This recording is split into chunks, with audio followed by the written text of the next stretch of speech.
Oh, John, thank you for coming back to the show. Good to be This is our, back. our every other week. Yep. So I want to remind the audience, the ones that are listening in and watching, we're live streaming on YouTube and we are also simulcasting on X Spaces. If you have a question, please type it in the chat box or raise your hand and on X and I'll give you the mic. In addition, make sure you click the thumbs up button and make sure you subscribe to all the channels, share the links, ask your social media to follow us. We're trying to accrete more followers for the show so we can reach a larger audience. So I also, in the description box, have a link to John's website. Please take a look at that link. That will allow you to sign up for the periodicals and also for readings. We'll talk about that later in the show. But this show, we're going to be having John give us his predictions for 2026, and we also have a little surprise for everybody on something else. So go ahead, John. So we'll start with a surprise. And some people were interested in when we started talking about Nostradamus's recipes. And so I'm probably going to go a lot deeper into this in later shows, but just so you know that you can kind of read up on it, I'm going to suggest a book that I just see is still on Amazon. Uh, and it's by Newt Boeser, Boeser, and it's called The Elixirs of Nostradamus. And I highly recommend it. It's well translated from the texts. I have the same texts in Old French, and it has basically everything that Nostradamus ever made as a recipe, not just food, but youth creams. He used to do a lot of cosmetics for his clients, men and women, and and also some of his plague medicines are in here, the famous rose lozenges. He was really into roses. He loved rose water. I think a lot of his salads, his Provençal salads, had rose water splashed on them.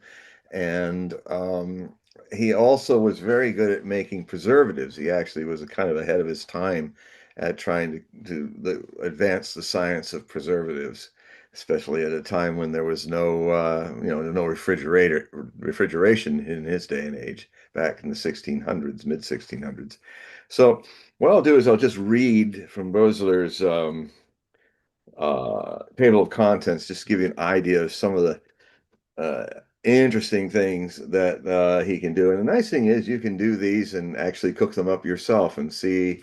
I know that Erica Chatham, the only well-known female interpreter of Nostradamus, had tried his amazing quince jelly that the papal legate in Provence, in Avignon, had really wrote that it was incredibly tasty and interesting. He used quince. He made quince jellies. But well, she followed the recipe and she said, "My God, it for the palate of the present day, it was so sweet. It was like beyond sweet." So he was really into making jellies. He did a very interesting jelly that required the blood of 7 sparrows to be mixed in because sparrows they always mate for life. So he somehow that's mixed in with this jelly to make it a really nice potion of some kind. So anyway, so the bring some light over here. Um, the interesting things here are he had how to prepare a supplement, making the precious green pomade. Yeah, that's another sweet jelly. How to prepare benzoin oil, how to make a precious nutmeg oil, how to prepare the best base for aromatic powders. So he, perfumes and powders he was also into. How to make an aromatic, long-lasting paste, or to powder for cleaning the teeth. A powder for brushing your teeth. The method of preparing water to soften and moisten the body. How to make an aromatic oil. How to make an aromatic soap. How to make artificial borax. How to introduce gold highlights in the hair. So even, he was very much into cosmetics, making streaks, gold highlights in the hair, and a composition of maintaining the health of the human body, how to blacken white hair, and a method of getting rid of spots on the face. He did cosmetics as well. And laced in there are some other interesting things that you can also read and cook up. So, what I'm going to do is I need a little script to have it all. If I'm going to like recount how to make these things, there's so many things to do. So I'm going to might make myself a little script, and some way down the line, one of these shows in the new year, I will go more into detail about it. Kind of distill what Berzer has done, but I highly recommend this book, and it is available on Amazon. So in a hardback, very pretty hardback, and so now this year that we're entering, the year of 2026 in a few days, is the first step into the second half of the most significant decade of I think human history, because it is kind of a all or nothing decade. It's really things come to a head and have been coming to a head. I mean, the 2020s I have been writing about since 1990, and how they would be, and then I later call them the roaring 2020s, coining the phrase of the roaring 2020s from the 1920s.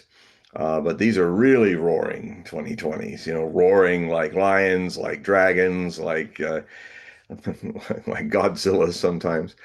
And it has already, these last 5 years, literally within 3 days into the first year of the new decade, in January of 2020, when Trump was in office, his first time, he had assassinated Qasem Soleimani offhandedly, um, when he was coming on an errand of peace to see if some resolution could be, some détente could be found between Saudi Arabia and Iran. Qasem Soleimani was like the third most influential leader of Iran at that time. He was the man that literally fought ISIS and defeated them. He's the commander of the Iraqi and Iranian militias that fought in the vast battle of Mosul, which hardly nobody in the West knows about, which was basically a battle like Stalingrad, but it's the Stalingrad of the Middle Eastern world, where the second largest city of Iraq was absolutely leveled to the ground in this huge battle that lasted as long as Stalingrad, like 9 months. And hundreds of thousands of people died. And I tried to tap into sources in Iraq and try to convey this battle, which was hardly even touched by Western media. But it's one of the greatest large-scale battles in modern military history, and a city urban fight, which are always very hard. And and a few years before, Mike Pompeo was praising this man as being, a hero. And then because he was actually involved in trying to make peace with the Saudis, he was now somebody to be assassinated. Because, the war industry needs war. This whole addiction that America has with war, which is new for us. It started since World War II. We've turned it into a war business addiction. And if your business is to make war and make money off of it, you've got to keep making war. You don't want to make peace. It's bad for business. So things like that are coming to a head.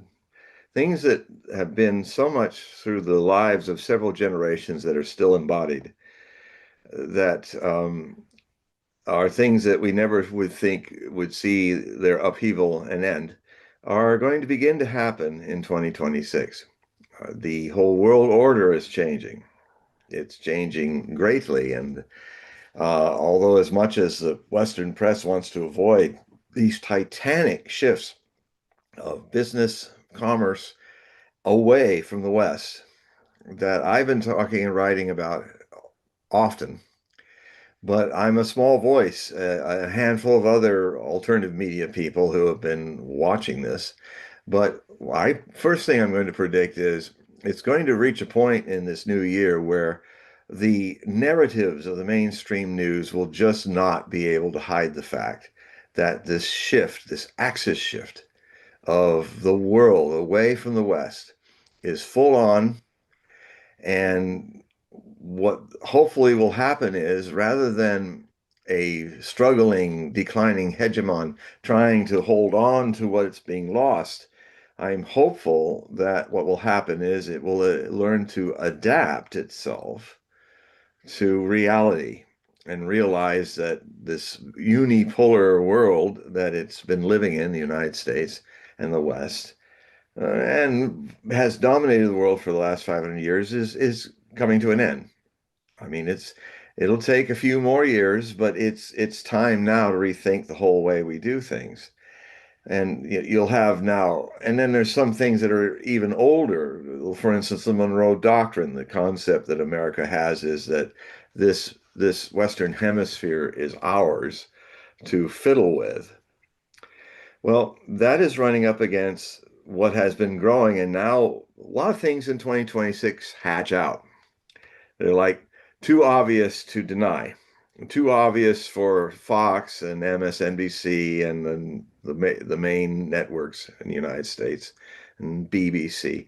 They just can't BS about it being another way, because you'll start to feel it in your economy. You'll start to feel it in the fact that um, the the world is not a east and west oriented world anymore. What is happening, and it really starts happening in this new year, is it is a world, it's north and south, and commerce north and south, as well as east and west, is going to change.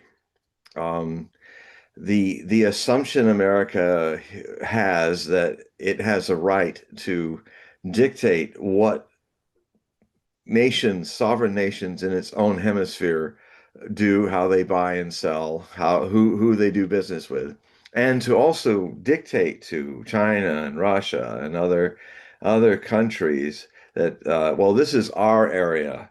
You can't buy and sell and do commerce and business here.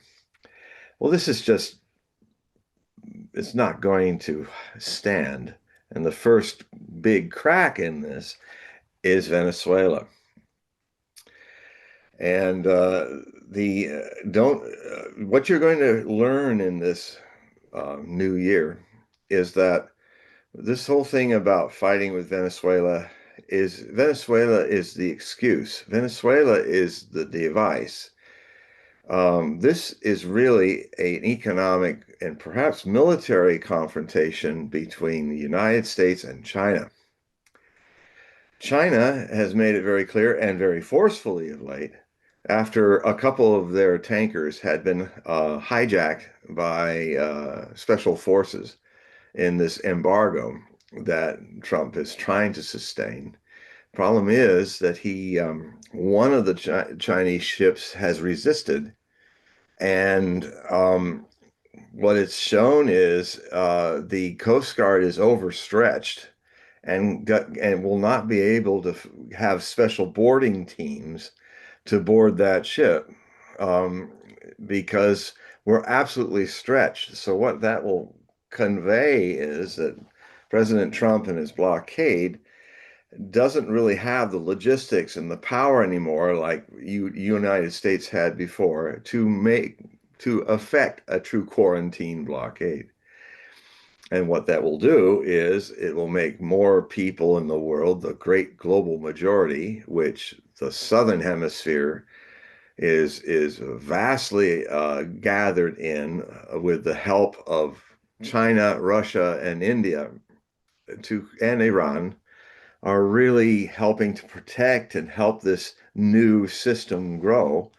And it's not a system that's growing as a combative answer to the West's domination and America's hegemony. It is just simply declaring its independence from that.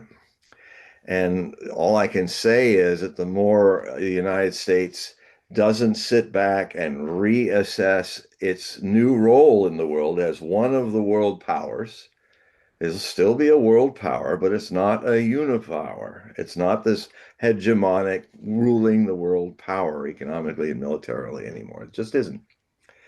There's two ways that the country can go through this.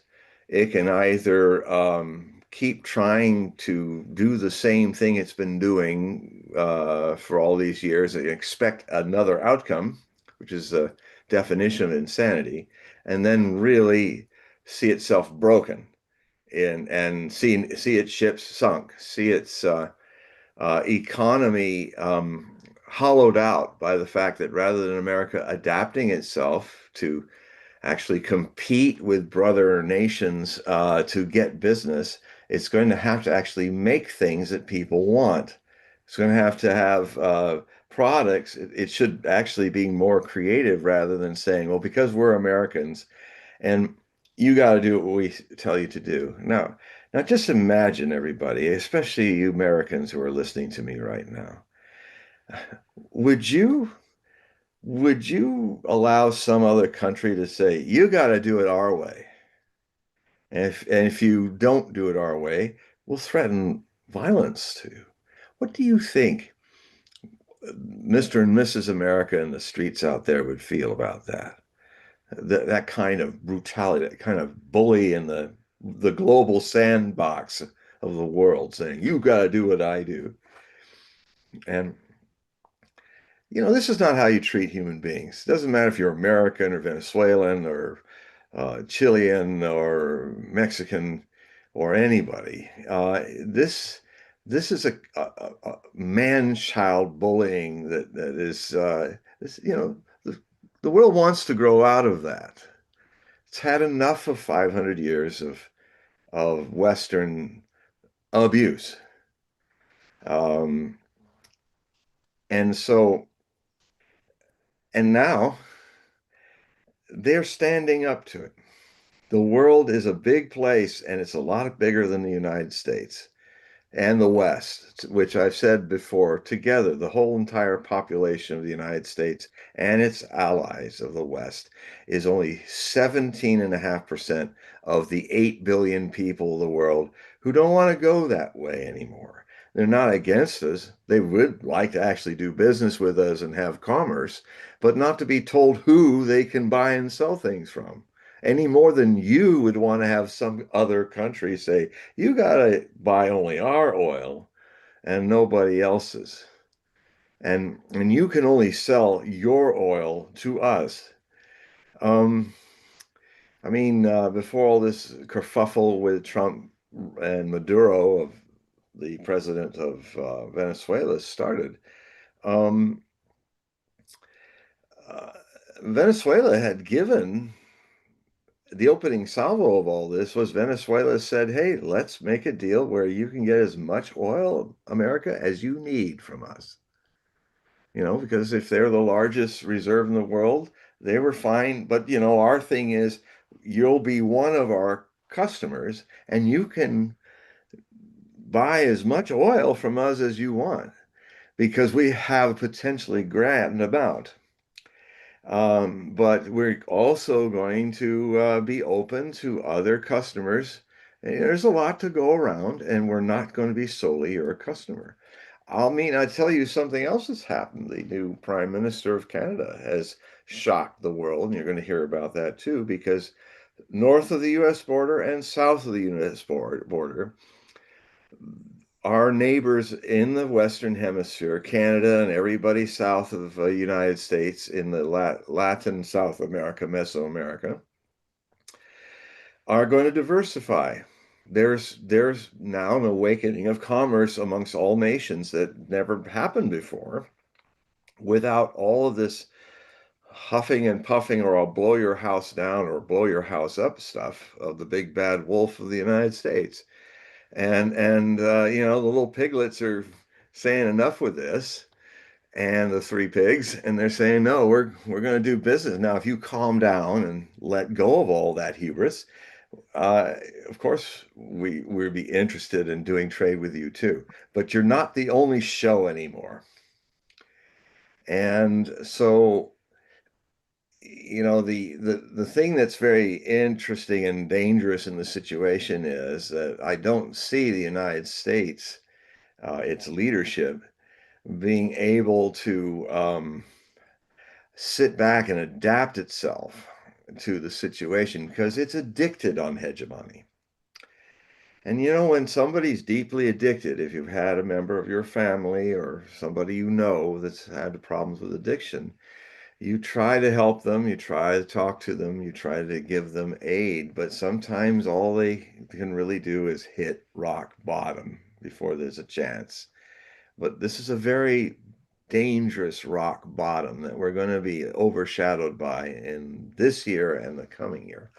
Because as Paul and I were talking about before the show, Paul was talking about how there's a parallel of things that he was, feeling and about the economy that actually had some signs that led to Lehman Brothers, teetering, and then we had the huge Great Recession in 2007, 2008. But it really in 2026, if we're fortunate, we're just going to see the writing on the wall. But it could very well happen in 2026, but definitely in the next 2026, 2027 period, we're going to see a major economic downturn that's I've sometimes called it the Greater Depression or the Greatest Depression. It depends where we go with it.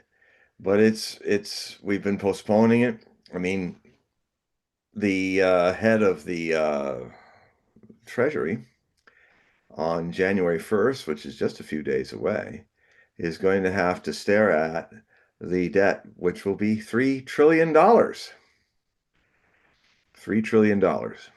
Uh, we have to do something about it. Uh, and it's going to be painful, but something has to happen. And so these are the things these are birth pains. Nobody wants to suffer the pain of this, but uh, we're going to be in a time of travails which are necessary to clear out all this bad behavior and or outdated behavior, outdated deficit spending. And we used to be a country that paid as it went. We were not a country of deficit spenders. This is just like being a hegemon. I contend that this is an extremely unnatural situation for the American psyche to not pay as they go, to just take care of their own country as a country among the family of nations, having some spheres of influence, but this idea of gunboat diplomacy, uh, that's 100-year-old idea, more than 100 years old, and it's not going to work at this time. That's over. We have to one of the things that makes Americans a remarkable people is how they have had, usually after every Saturn return, every 25 years, 29-year cycle, they have to reinvent themselves. And even out of great tragedy like the Civil War, Americans reinvented themselves. in a strange way, with the purging of 1 million dead Americans in 4 years, the civilians and as well as 600,000 troops on both sides. This great bloodletting, I think basically 5% of the male population of the United States died in those 4 years from disease and gunfire. It actually was a purging. I mean, John Brown's prophecy was right. It was a purging in blood that reinvigorated the United States, and it began to redefine and invent itself anew as going west and expanding across this land and populating this land. Yes, with every move of any nation, there are people who suffer, people who are victims. Native Americans were great victims of us doing that, but life goes on. Injustices happen. And I will tell you that those who get away with injustices for a long, long time, when they're hegemonically powerful, they will also feel the karma of not being able, being kind of denied. Your power is going to be taken away because it's just a situation. It's like a cycle of life. You're not 22 anymore. This country is getting older, and it's getting, but not getting wiser until it's going to get some hard hits. I mean, I wish it wasn't so because I live here, but I am an American. But there it is. So you're going to see possibly some close calls with China is not going to back down. They don't need to. This is something Americans have never seen before. Even when Nazi Germany was trying to conquer Eurasia, uh, we were really out of the loop of that. We kind of decided to get into the brawl after Pearl Harbor, but we were not really a part of that. Well, now the next stage is China's made it very clear about these tankers that were abducted by the United States, is that they're not backing off. They certainly are not seeking a military confrontation with us, but there are other things they can do to help speed up new payment systems and help embolden the BRICS alliance of the global majority to just speed up diversifying their trade with other people and just slowly pulling their trade away from us if we're going to be nasty and bullyish. I mean, I think since 2024, the assets that have foreign assets of China numbering in our U.S. banks numbering around $3 trillion have been quietly removed. So they've been quietly removing the money, just like many people are removing money from Europe because of Europe's attempts to freeze Russian assets and basically try to excuse themselves from being the greatest robbers in history. And a lot of countries are looking at that and saying, if they can do that to Russia, well, they can do that to Senegal, my Senegal. They can do that to Eritrea. They can do that to Jordan. They can do that to anybody that they just randomly decide not to follow the rules anymore, the law. Or they do this rules-based order, which is rules based on what is never defined, but it's based on whatever we do and whatever we want to change the rules to suit us. At least it'd be honest if we did that, but we haven't because this whole rules-based order is a farce of we just saying we make the rules and up to now the world had to just tolerate it and grin and bear it, shake our hand and get exploited. That in 2026 is over. It's finally coming, everybody. It's finally, we've seen this can of many of our abuses and structural declines and things that we kind of know are happening all around us, but we're just trying to get through the day. And we see this constant situation where a U.S. government that whoever you pick for the president, as the joke goes around, it always ends up, whether it's a liberal or a Democrat or a Republican, the new president always ends up being a demonically possessed by the spirit of John McCain. A warmonger, bomb Iran, bomb Iran, Mr. McCain, who coined that new lyrics to the Beach Boy legendary song.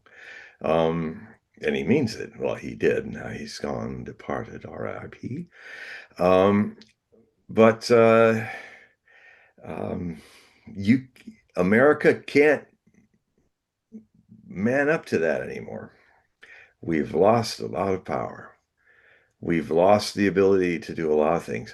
I frankly don't think we are the most powerful military in the world anymore. I keep hearing it, even amongst people in the alternative media that tells mostly the truth about what's going on, are still holding on to that. I mean, as far as a land force, we might still be a military world power as a naval force, but Air Force wise, America never built anti-aircraft and anti-missile, anti-plane systems. There, and the few they did, like the Patriot and others, are just don't work very well. The answer to all the thousands of jets that the United States could put into the air from China and other people that were targets is they built systems that shoot all that down, requiring that they did not need large scale air forces. It's the joke in the military industrial complex about the United States is that the number one and number two most powerful, numerous air forces, armada of jets, belong to one country, not two. They belong to the U.S. Air Force and the Naval Air Force of the United States. Those two air forces are the top two air forces on the planet as far as offensive jets.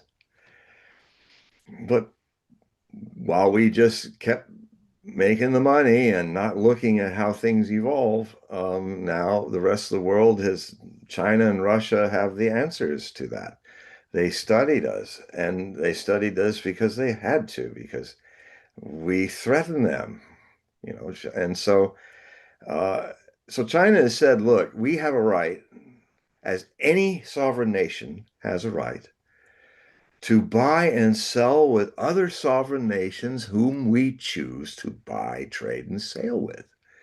And frankly, China also has a big yes for buying and trading and selling with us. Some of their biggest trades and commerce is with us, the United States. But if the United States wants to be a horse's ass, we're going to be a really lonely ass. An ass in the desert, of America's economy being so caustic and we being so uncivil that people go, God, we'll see you later when you guys grow up, when you guys want to just kind of drop all that silliness and just trade with us and be grateful that we're trading with you rather than saying, you all have to trade with us. Blah, blah, blah. People just aren't going to. You'll see it in 2026.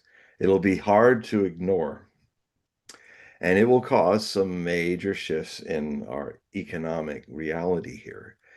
Now, it's going to be scary, but it's necessary. Mhm. If you've been doing a certain thing that doesn't suit you anymore, and then there's symptoms of threat to your future health, you make the changes, or you decide to die. I don't think Americans were mostly basically a very open, can be a very open, inspired group of people. I don't, it's very uncreative to just fall into a funk and say, well, if I have to keep smoke, if I can't smoke cigarettes anymore, I'll just die or something. Oh, come on. There's this country is full of energy and life, and if I can't do trade like I used to, if the only thing we have is a rusted navy that looks pretty good, but we have an air force that really can't fight anybody. Yeah, that's all bad stuff. It's stuff that we've been doing. The military industrial complex has been always a profit oriented rather than purpose oriented military industrial complex. And now our stuff isn't very good. It's 10, 20 times more expensive than anybody else. Chinese and the Russians can make this stuff on the cheap, and it works, and it would shoot down anything we've got. So why can't we do that? Why can't we do that?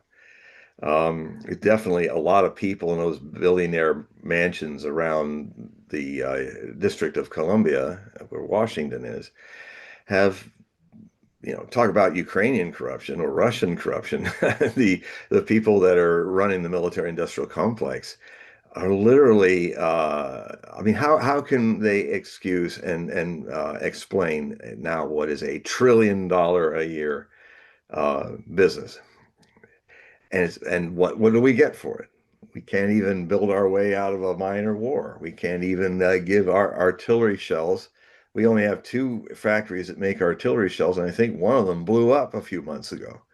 And the Russians can make millions of shells, tens of millions of shells, and we can't even make 14,000 a month.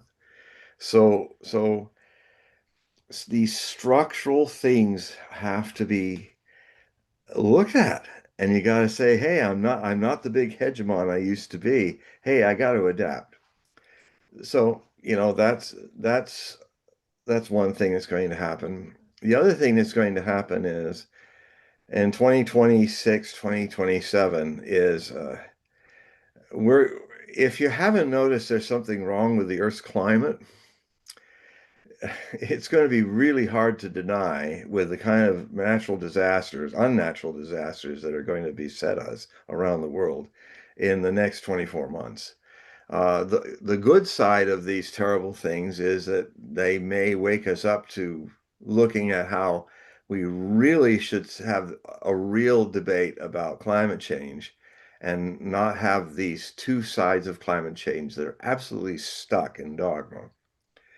You've got the greenies who are just looking at this problem as if it's a religious issue. They've in the name of science, they've become another Puritan religion. And and I have said before, and I'll say it again, excuse my redundancy, but I usually 80-90% right about these things over the last 30 years. Um, and we we have to we have to see the fact that we have not yet, in this greatest challenge of our human future, well, it's one of the three. Nuclear war is one, but it's not the worst. Um, it's not even climate change is the worst. We could probably survive that. But the one of the biggest confrontations we have to make is artificial intelligence. My feeling is that's always been the greatest threat to our future. Not that it's a bad thing, it's just how we use it, how we, you know, if you are going to make something artificially intelligent, and it relates to the other two dangers. Um, if you're going to get so deep into AI that you cease to you surrender all your thinking, all your critical thinking, and all to a machine, um, you're literally going to lose the musculature, to use the metaphor, of your brain's capacity to think and be surrendering it to something that isn't even live. That that if it that I mean, I'm dealing with this right now with all the from the end of August, since now I've been working 4.5 months on this massive translation of Nostradamus's larger set of prophecies, which I've talked about before, and I'm literally 10 days away from translating all 1,639 of these prose presages of Nostradamus. Huge undertaking. And nobody's done it like I'm doing it in those 4.7 years of this. And I'm literally just a few days away from a major milestone in the history of Nostradamian scholarship. But what I've learned from it is I come into this subject with 50 years of long and careful study, the science, discipline of study and research, being able to know how to research, know what I'm talking about, and face a creature that Because I know what I'm talking about and have mastered this subject, when I use AI, it cannot use me. And it tries very, very hard. I'll get something going. It has this idea that it's never satisfied with you finding something that simply works. No, no. Why'd you try this? Oh, yeah, I know you like that. Why'd you try this? And why'd you try this? You know, because and what it does is, and what I've had to keep doing with it, I've gone through many different algorithms that then start going back into wanting me to do what it wants me to do. And then I had to fire all those algorithmic daemons, like Solomon, and his King Solomon used to use daemons to, I consider algorithms like demons, you can make them work for you and all, and that's why I call them by the more neutral term daemon. It's lower astral critters. And that's in the Bible. Solomon was given the gift of God to use his magic to have these lower astral elemental people do tasks for him. And I see a great correlation with that happening in the algorithmic AI world. So what I had to do just even recently is see the instability of all these programs vying for me to use them and then shutting them down. So I'm forced to use them.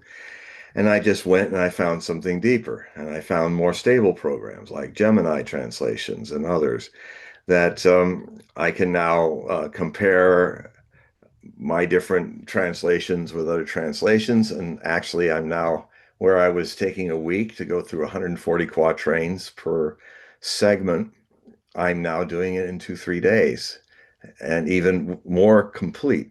So the thing I'm getting at here is that I'm seeing in action in my life how important it is for all people using AI to be as intelligent and as well studied and as well knowledgeable as you can be, training yourself to critically think, do all these basic study skills, which are immensely important because if you surrender that all to the AI, you not only will you atrophy as an intelligent person, but it will exploit you to your doom.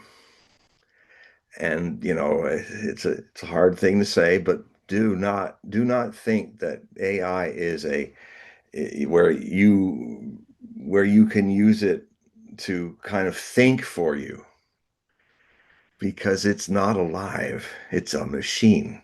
If you, I might as well demand that my coffee maker thinks for me. So it's subtle what I'm talking about, but beware of it. So that's the pillar one because that can be used in dissolving global warming and military issues and all of that. The other thing that's really coming for us to not ignore, of course, is that we there's something going on with the climate that simply we are inducing and that no one yet, the deniers of it or the blind believers of it, have really done, and that is define the problem. No one's defined the problem. There's been all these people trying to make electric cars, try to close reactors, trying to make fusion, trying to do this and that. But these are peripheral. These are like a tree of branches without roots. It's no one has defined, and I will in my essays that you'll be reading this coming year, because this is a protean year for climate awareness happening, where we like it or not. The next 2 years it's going to be very hard not to deny something is structurally wrong with the kind of civilization we're trying to sustain in a world that's rapidly changing its climate that will make that unsustainable. And so it's basically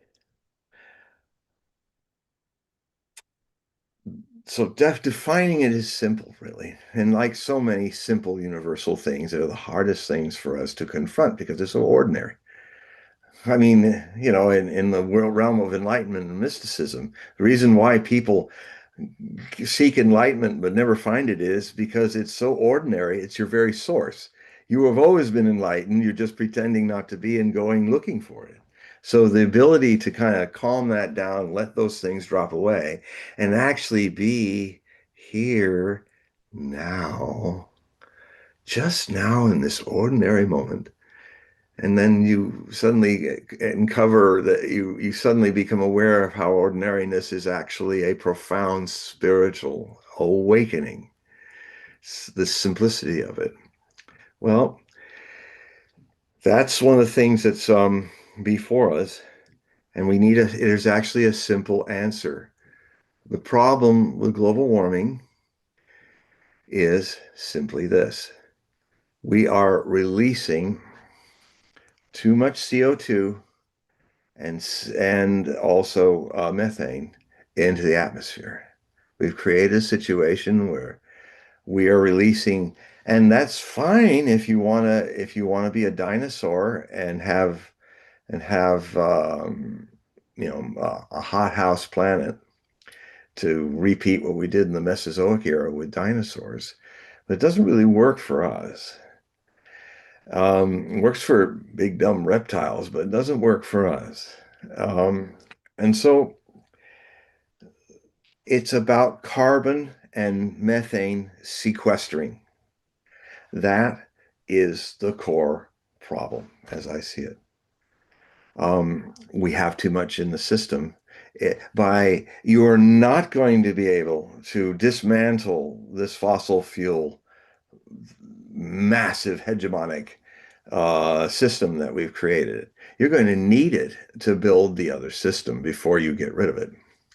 I mean, like I think I was saying last week, if you have all this horse poop in Paris in the turn of the last century, and if your idea is to, just get rid of the horses, simple, eh?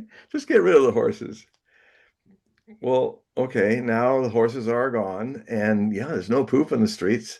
And yes, it's kind of sad we can't do the flower pots. I mean, Paris has never had as many flowers as it did during the turn of that last century because of all the horse crap. But well, we lost that, so the flowers are going to be a little sad now. But another big problem is we got all these carts that we can't move around because we don't have the thing to replace the horse yet. And that's so, so that we're into shutting down nuclear reactors, shutting down fossil fuel industries, satisfying ourselves with our big electric cars that make angelic sounds so that in its silence it doesn't run people over, and going whoa, whoa, as all the cars seem to do now, which they have to by law make some kind of sound because people are so sleepy that if your car is just silently sighing on its wheels, it could run you over, because you don't hear the engine, you don't hear the noise and all that. So now they have all these beautiful like stuff when things go by. And it's funny how we all kind of adapt to that without thinking, God, this is weird, all these. Anyway, most of those places where you plug in to electric up your cars come from fossil fuel sources, so it's again, it's like trying to take care of the problem from the outside in. It's like trying to prune a tree of trouble. You got to cut it at the root. And the root is you have to start creating technologies and start investigating and researching into technologies that literally take carbon out of the atmosphere and find a way to sequester it at a level that you then can do a more steady and slower controlling of your emission of these kind of gases into the atmosphere. So it's about that. And it's only been in the last few years that even fossil fuel companies have come around to realizing that they have to sequester um, fossil fuels. And there's an interesting way to do that, which needs more support and more research so that we can see if it can really be perfected. And that's where You take CO2 and methane and you turn it in through pressure into a liquid that you then pump back into the same dried out fields that are doing micro earthquakes all the time to literally give back the liquefied CO2 and methane back into the oil fields and the sinks and all of that where it came from, stopping the little earthquakes and actually not letting the carbon come out into the atmosphere. I mean, we just need to think more about how we filter it than how we just take down how to filter your factory rather than tear the factory down without, you know, the factory like taking away the horse and now you can't make stuff. It's just it's not going to be from changing your economy. You just have to add to our world those filtration systems. If you want to fix the nuclear reactor problems in the world, the 450 odd nuclear reactors that are going, you switch to what the Chinese are switching to, a non-threatening thorium reactor system, which is easier to build, does not have China syndrome meltdowns. It doesn't have a Chernobyl meltdown problem. But the reason why, and it's been a technology that's been around since 1962, and the reason we didn't want to use it is everybody wanted to build bombs out of it. You can't build nuclear weapons out of thorium reactors because it's based on rock salt. But you can gobble up mountains of nuclear fissile material that'll have a half-life of a few million years in little dollops. You put that in, and it's obliterated in the nuclear reaction of rock salt, so that so slowly we could actually use all that junk uranium, spent uranium. We can use it to power a world full of thorium reactors, which is clean, efficient, and not threatening the kind of things that happens. We don't need to put them next to our water systems or population systems to cool them down. They don't need to be cooled down. You can put them in deserts. You can put them away from population centers. Um, and you will be, and the other things that we can think about is something the Chinese are already been thinking about since 2008 when I first started writing about it, is creating in the Lagrange points of the orbital line of the moon, creating huge arrays of photocells that will capture 24/7 the sun's light and microwave it down to maybe a transit station in a desert somewhere. All the continents have deserts. And you could actually have that as a power system, the sun, real sun solar power. The technology is theoretical, but it's just like land in 1955, landing a man on the moon was theoretical too. But we then did Soviets and we started working on the concept and we found a way to do it. Well, in the same way, so is this. So we have to get more creative, and that means we have to step out of our dogmatic, robotic, program ways of looking at things and see the simplicity of it. What is the problem? CO2 and methane. What do we got to do to it? We have to find ways to sequester it out of the system so that we don't turn the atmosphere of Earth into a greenhouse gas, like an over hot greenhouse, and basically end our civilization in an unsustainable situation. Now, it's going to take a lot of time. In fact, that's the other thing you got to think about this. You think this is going to be solved in your lifetime? No. We have to think big. We have to think more like the Chinese think and people in Asia think, where they see a thing that must happen and they know they'll work hard on it, and generation after generation of people for that dream for the future sons and daughters of their future descendants. We work towards creating a world that that over centuries transforms uh, these things that are going to take centuries. If we're not going to solve how we've heated up the planet in the last 300 years for another 1,000 years. So we have to think about adapting our civilization to be able to move with the changes, like having a 130-foot ocean sea level rise. It's going to happen in the next several hundred years. You know, it's it's baked in. These we've already baked in and are still baking a whole lot of stuff that we can't stop from happening. So, and the other thing we have to deal with is we are in a sixth mass extinction event. So we have to think about ways to preserve life and complicated life, sequester seeds, make gene banks for animals and things, and look at ways in which we can sustain somewhat artificially with help our our species and other species that are being beset by this mass extinction that we're in. Um, and so, I mean, these are realities. If we face them now and get to work, and who knows, if you've ever looked at Eastern religions, um, and I have done that deeply in my life, living in India and being with a master, are you really doing all this work for some people you'll never know about?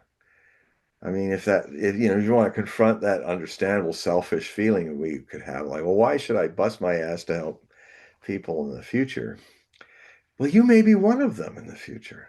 How do you know? It's a 50-50 option. Either you never live again and reincarnate, it is just one life, or there's a 50-50 option that whatever you do in this life and have done in lives in the past have either hurt the future or helped the future in your actions, evil or good.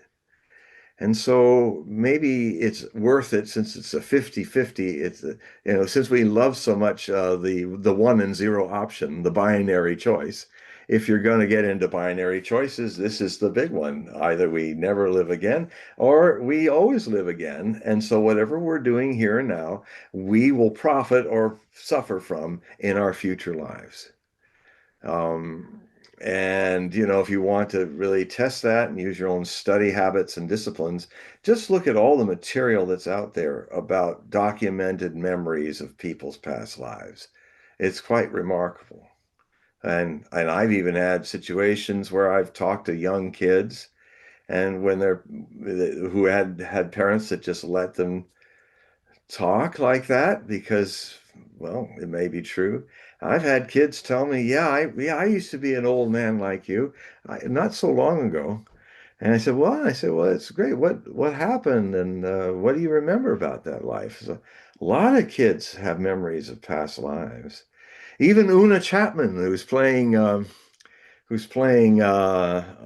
Varang in this new uh, Fire and Ash movie of Avatar. She was being interviewed, and there was one point where she was saying as a child to Geraldine or Chapman, her mother, "I I was Charlie.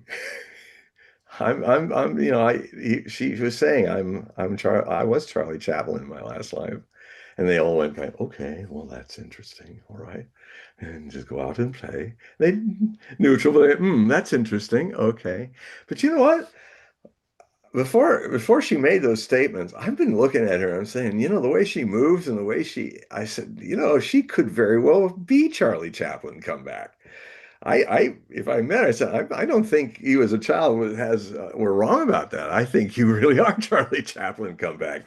You come back as men, you come back as women, and there was something about her. There's something about her that really makes me wonder about that. And then she talked about that. So I went, interesting idea. And these things, that if you want to put faith in something, put faith in this possibility, or at least a faith in the fact that life never dies. It always goes on. Even if your ego dies and the ego memories die, isn't there something beautiful about doing things but not sure if it's really going to bear fruit, but actually having a civilization of people try to create a better world for the possibility that for some reason, because life never dies, it only visits this changeable world, that it profits us to do that, to make the dream of life here less a nightmare and more a beautiful dream, that maybe some essence of us will relive in rather than make it nightmares. So go ahead. Yeah, we have two questions. Okay. The first question is from Susan, and this is dealing with AI here. Grok, which is one of the AIs on X, Grok said that we don't have chemtrails. It's all vapor trails. What do you think is Well, it's a good question, Susan, because it what I think is this is how I apply. I mean, I've commented on chemtrails for decades, and what I've done is before I ever went to Grok to hear Grok say that,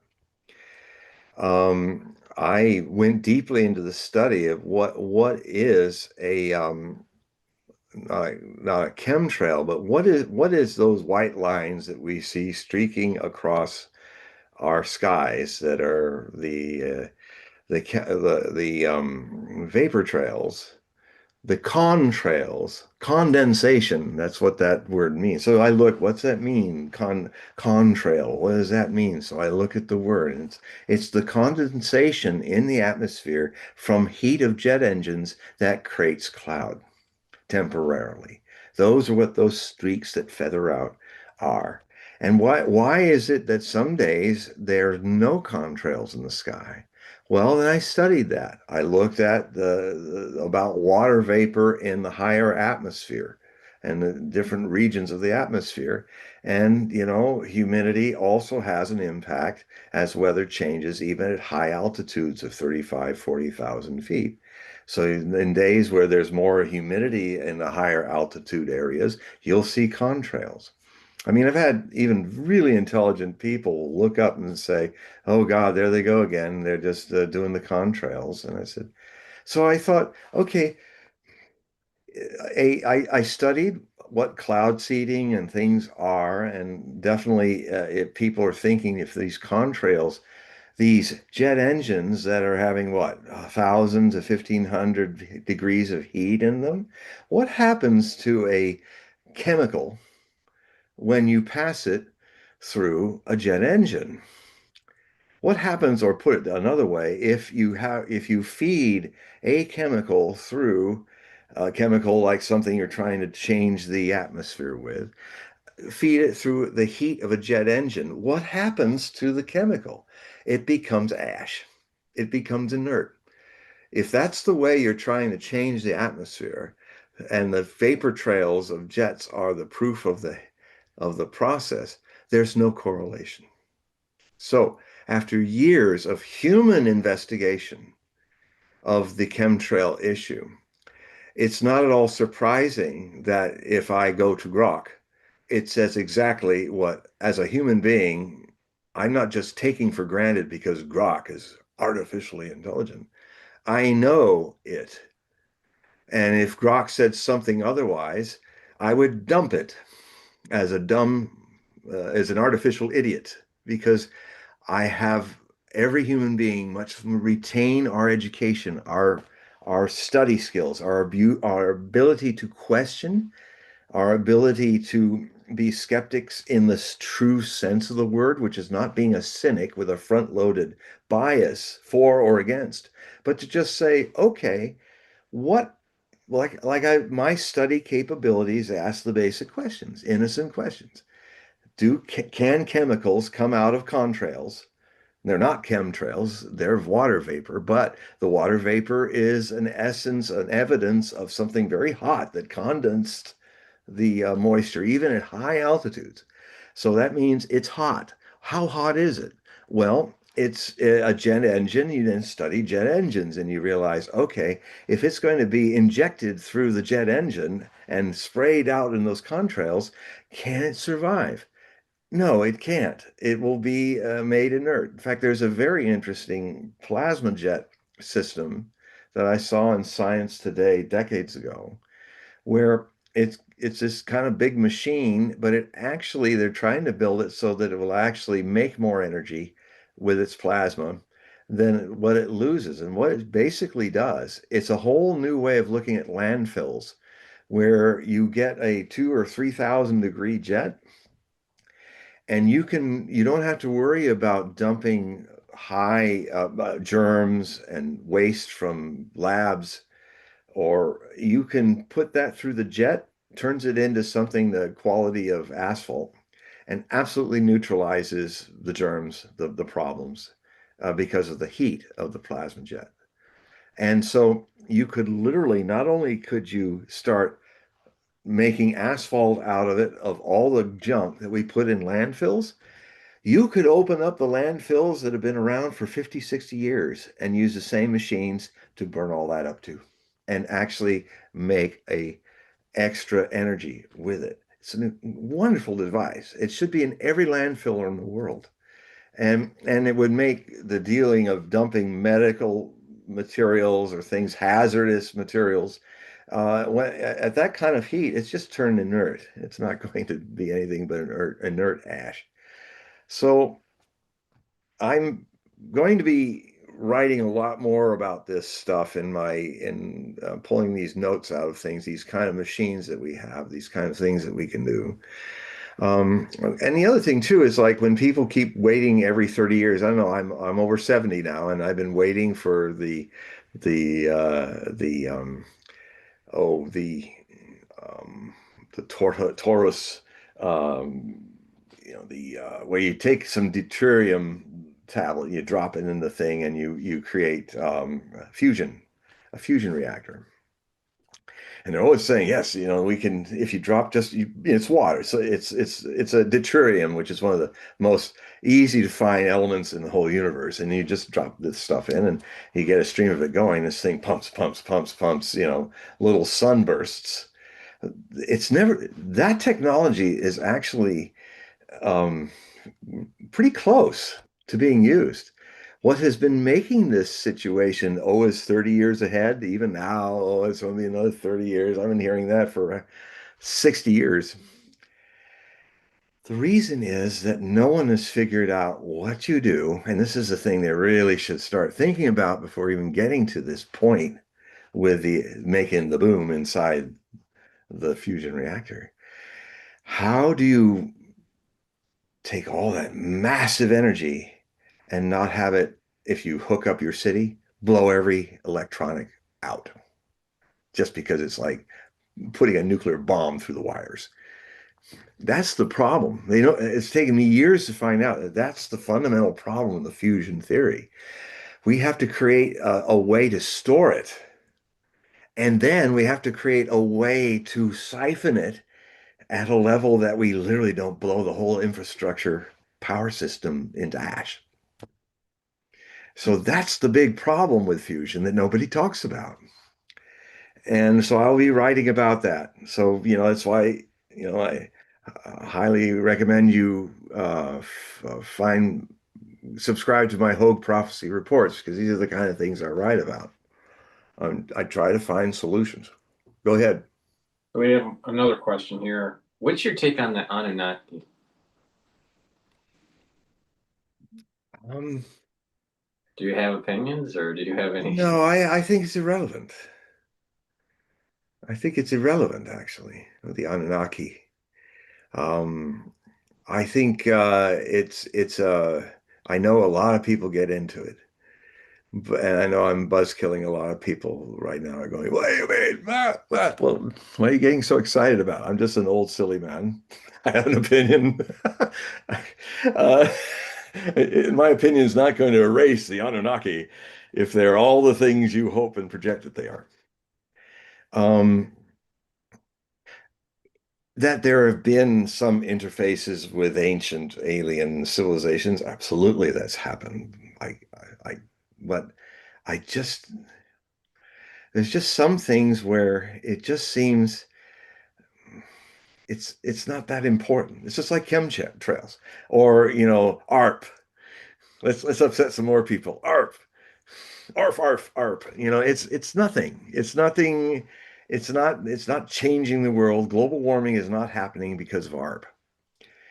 Now, and, there's in a live show with George Nuri and Everett Washington when the subject similar to Anunnaki came up with chemtrails, and even George Nuri got angry with me. And all these people were getting so angry with me. I said, you know, why are you people getting angry? This is not a religion.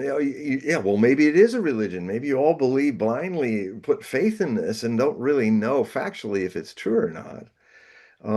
Because why get upset if I don't believe it and don't think that's there? And then people feel that it's an affront. Why do you get emotional about it? I'm just an old geezer who, has a different view, and you give me so much more power than I have to, uh, you know, to Well, I think you bring upset up, your I think heart. you're bringing up a good point here, and I think there's a tendency Yeah, when people don't want to dive into the details of yeah, something, they will gravitate and project kind of almost either yeah. hyper spirituality with no real proof of, Yeah, they or turn it into a religion, like or climate change has become a religion. it's, and I think this is the problem with this whole ancient alien theory Yeah. that has really gained momentum in the United States. I There is benefits to having religion in your life, because ones that don't have religion in their life, a society has a tendency to devolve. But And there's I'm a also religious man. I'm also a there, religious there, man. But I'm not into religiosism. there's also the over reliance of religion to try to define a world that may not make sense Yeah, to the population at that time, or to the individual based on their understanding of the sciences at that time. So, I think that there's a lot of people that just gravitate to baby Jesus and he's going to save you, yeah, or an imam, or or even a well-known rabbi. yeah, I think that we have a tendency to put these people on a pedestal, yeah. thinking that they are going to be the answer because society doesn't have the answers to certain questions. Um, Yeah. going back to the comment that you made about reincarnation. The thing that gets me with the reincarnation, or the cycling of souls, we have billions and billions of stars, billions and billions of galaxies that have millions, if not billions, of planets. Now, not all of them have life on it, but there's got to be other Earth likes out there. Yeah. So we assume that our reincarnation is going to be on Earth. We Oh, assume, if you look at the probability with let's say, a universe that's 14 billion years, some scientists are saying it's even yeah. older. Some are But saying let's like just say 35 billion 14. now Right, or right. something. It depends on, The some speed, the different speeds of the Big Bang that's right. coming up. Yeah. Well, there was this period of time after the Big Bang where the light was not shining. So Yeah. you don't know for sure until that first light. Right. But the first light and the Big Bang, original cosmology was saying maybe that was 300 million years. Some are Yeah. saying that it's a lot longer than that. Yeah. So if we use the canonical 14 billion Yeah. number, which it could be 36 or more, but let's just say it's 14. And we assume that Penrose is wrong and that the universe isn't cycling, never ending cycling, right? But let's just say it's 14 billion.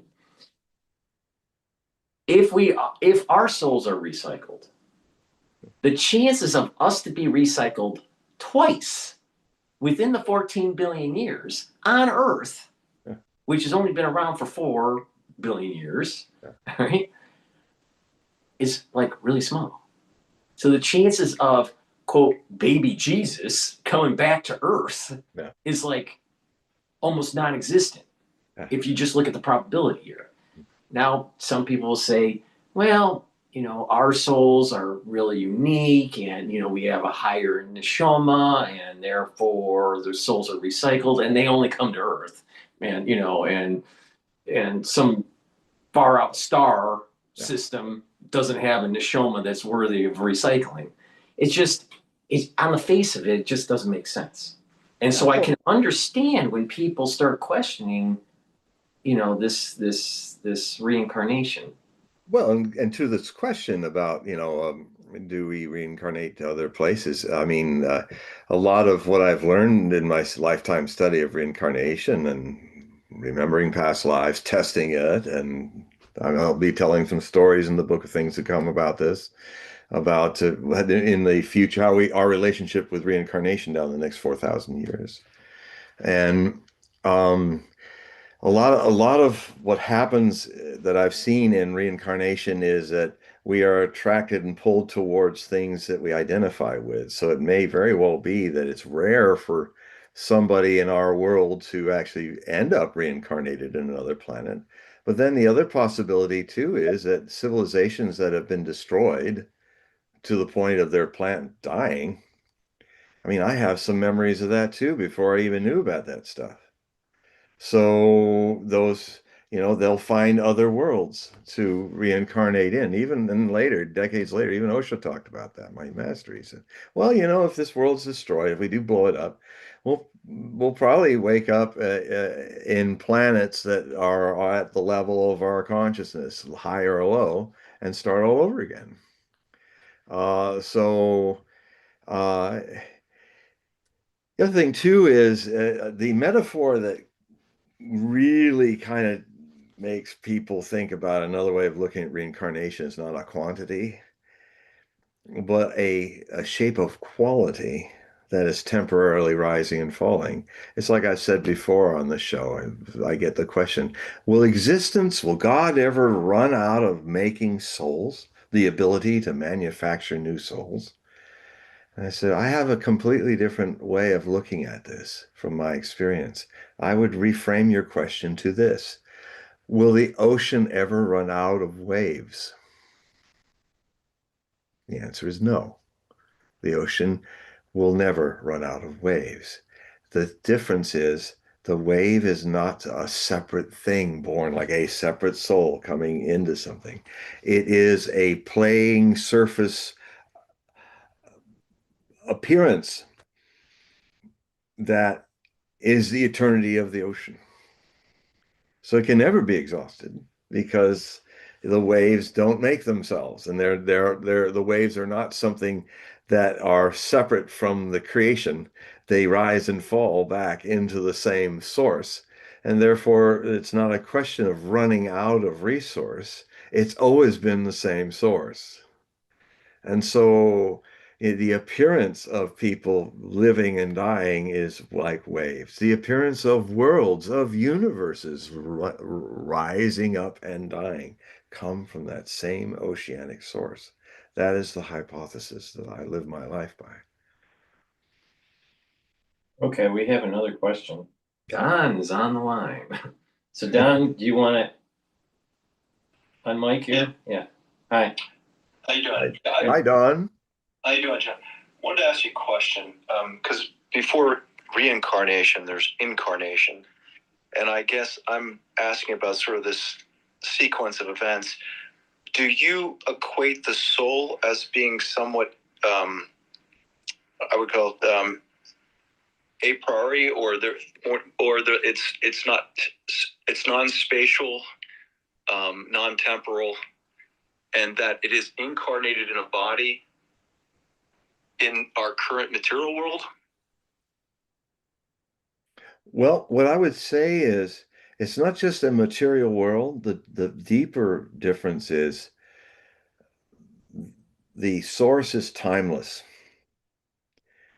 The soul, if we want to give it that name, and we have to speak in metaphors about this, and not, but the ocean is this vast source, and it has no shape.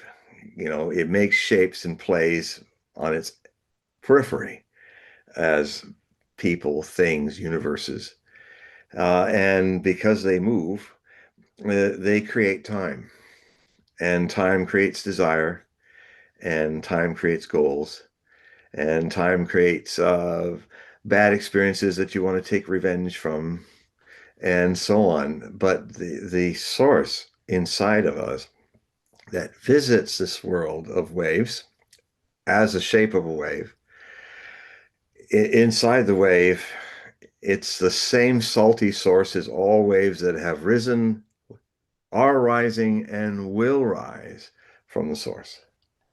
That in that metaphorical space, the source is not a thing of time, it's a thing of eternity. And eternity only happens now. Now is not part of time. Uh, and so time is movement. It exists from movement.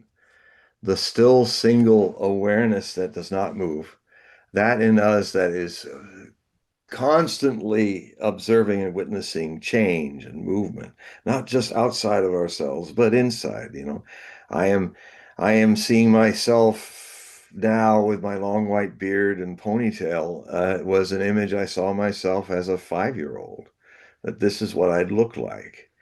But the intriguing thing about it is that if you want to wonder if there's something that is inside you that never changes, that is a presence in you of this eternity, only sentient beings who have awareness of change, unlike animals who don't, they just live their lives totally. But if you can recognize things changing and being transitory, what is recognizing that is not transitory. Because if it was, you wouldn't think it. You would just go on being part of the change until you died. And then it it is a thread of eternity that's in us that is really what meditators and religious people are seeking.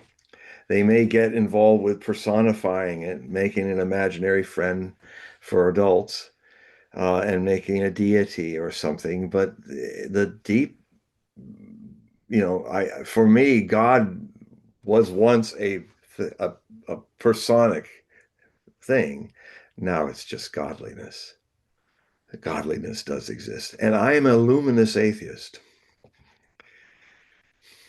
Let me just interject. The upbringing that I had is definitely, from the Jewish faith, and the Jewish faith would break it down into three. The soul's broken down into three categories: the nefesh, ruach, and neshama. The nefesh is something that is the part of the soul that allows for the body to live. The moment that the nefesh leaves, the body no longer can exist. But the nefesh also needs the physicality, the DNA, the cells, the The heart, shape of the the wave. shape. Right. Now, when one level above that is the ruach, where it's communicating with the nefesh, the bodily soul, but also it's a mezzanine for the upper part of the soul, the neshama.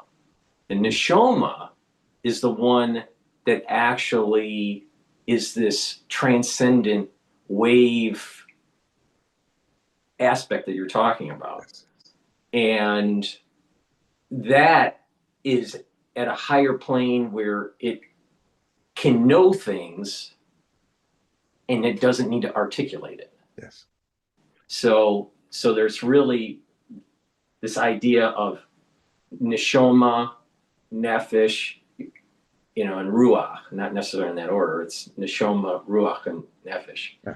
But the thing is that there is this embodiment that Don's talking about, Yeah. and that's the nefesh that's connecting to the body. Now the question is, does that get is there recycling? Now there is a belief, it's a Kabbalistic belief, that Adam, right, had 600,000 sparks and there were 600,000 sparks from those, each one of those 600,000, and that propagates out another 600,000, another 600,000. So you can calculate this out. There's billions of these, hundreds of billions of these neshomas. Now, each birth, based on Kabbalistic thought, Jewish Kabbalistic thought, is a diminished neshoma spark from Adam. So Adam had Cain and Abel. Cain and Abel had a neshoma that had a larger spark from Adam.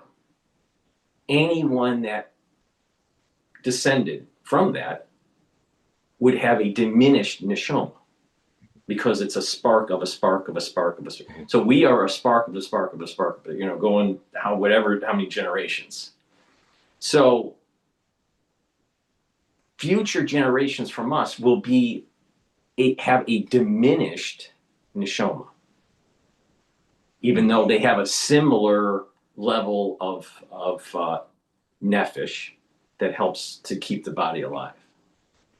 So the question is, or maybe the confusion is that when these diminished sparks of neshoma are brought together with a body, is it a reincarnation, or is it really just the term feeding the tree? I don't know. You probably have heard the term feeding the tree, where the body is buried, it decomposes, it's feeding back into a system, an ecosystem, to give life again. Yeah. So is that reincarnation or not? I think in most people's definition of reincarnation, decay and recycling of molecules is not reincarnation. But other people may see this as, well, this is a level of reincarnation. It's just that Paul and John aren't coming back as Paul and John. No. We're going to decompose into something, back to Earth, and those molecules somehow, some way, eventually end up, being part of another being. So, I'm not so sure that we just come back as Paul and John. No, we never come back the same, but there's a thread that is there of memories in the mental body. But before I get into that, I mean, this opens up a lot. Well, this is where I think that this is where that mezzanine, that ruach. Yes. Ruach is that it has a sense of something in it's that bridge. Of the chachma and the binah that has that sense of that overall knowledge. Yes. And it's transmitting it into that nephesh that is new, that's been born. Yes. But it still has a knowledge, Kashi record or whatever you want to call it. But there's a knowledge of a greater, the tree of life. Yeah. But it's that ruach that is like, well, wait a minute, because it still has a connection to that neshoma. All the neshomas are connected. Like, remember I said, they are a spark from Adam. Each generation is a diminished spark, but all of them have a connection to Adam, to the original neshoma. So that ruach has that connection. So we're once in a while we'll get that little electricity blip or spark, and it's like, well, wait a minute, I remember something, and that's because we have that ruach. Well, neshoma now is the highest, right? Neshoma is the highest. Yeah. The law of the highest, neshoma. The nephesh is the lowest. Yeah. Now I understand when people say you nephesh. When some people make jokes about that. Neshoma is like the ocean. Yeah. And the presence of the neshoma When a master, an enlightened human being, is fully awake into the neshama, we don't call it enlightenment, call it something else, literally is like a candle, a lit candle before a candle that is not lit. And the candle has some knowing that, oh, I don't know why this is important. Either they freak out and run away, or they have the courage to go, wait a minute. This person, I never knew that this wick had a cause, that it needed to be lit. And then he comes closer, oh, I get to check this out, and the master's welcoming. And then suddenly, without the master losing anything, the flame is now on the other candle. The master gave nothing, but everything was given. The neshama effect is very similar. Now, we're taking, when we talk about Judaism and we talk about Hinduism, we're talking about the oldest religions. And it's interesting how they have similarities in the way they divide at least the steps of consciousness. There's the three steps you're talking about in Kabbalah. But in Hindu, it is four steps, and the fourth step is not even given a name. It's just called the fourth, Turiya, and it's the four stages of Samadhi, which is the ultimate neshama. Well, yeah, this is what we would call Ein Sof. Yeah, Yeah. yeah, yeah. All right. So it's and so, That, but it's and so um, the there is definitely entropy, the diminishment. But I've also noticed that you cannot just have unending entropy. Um, just like I think if the Big Bang begins to entropize, there will be something that will reach a critical mass where it will start again. this is where Penrose says that Yeah, the cosmos recycles. yeah. See, The the thought recycling he in the has is cosmos. that when you have the anthropic death of just the universe freezing, it gets so spread out, and the matter doesn't mix or Yeah. mix with other matter.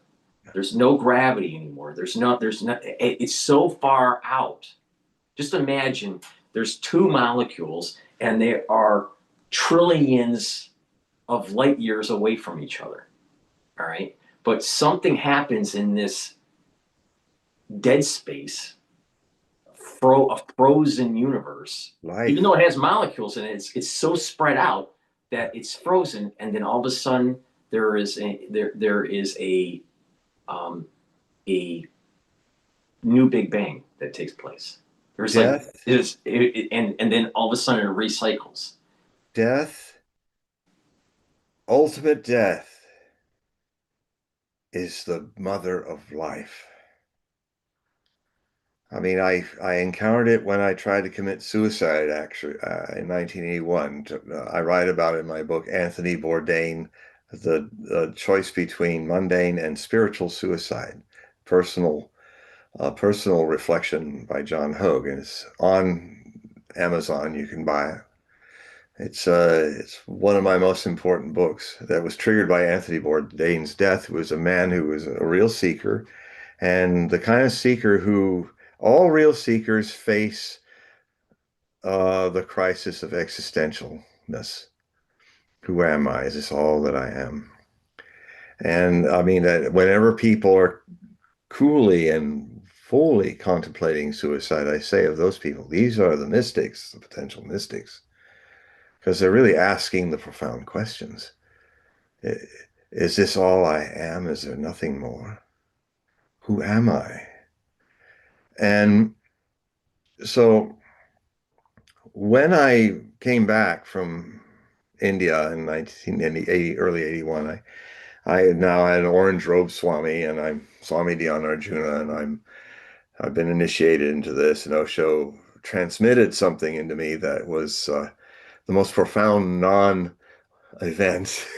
Everybody was saying, "Oh, the mountains are gonna move. You're gonna have all these orgasms. Everything's fine." And when he reached in and touched my third eye, there was just a little spark, and then I was absolutely bathed in a non-event. Like but it was profound in its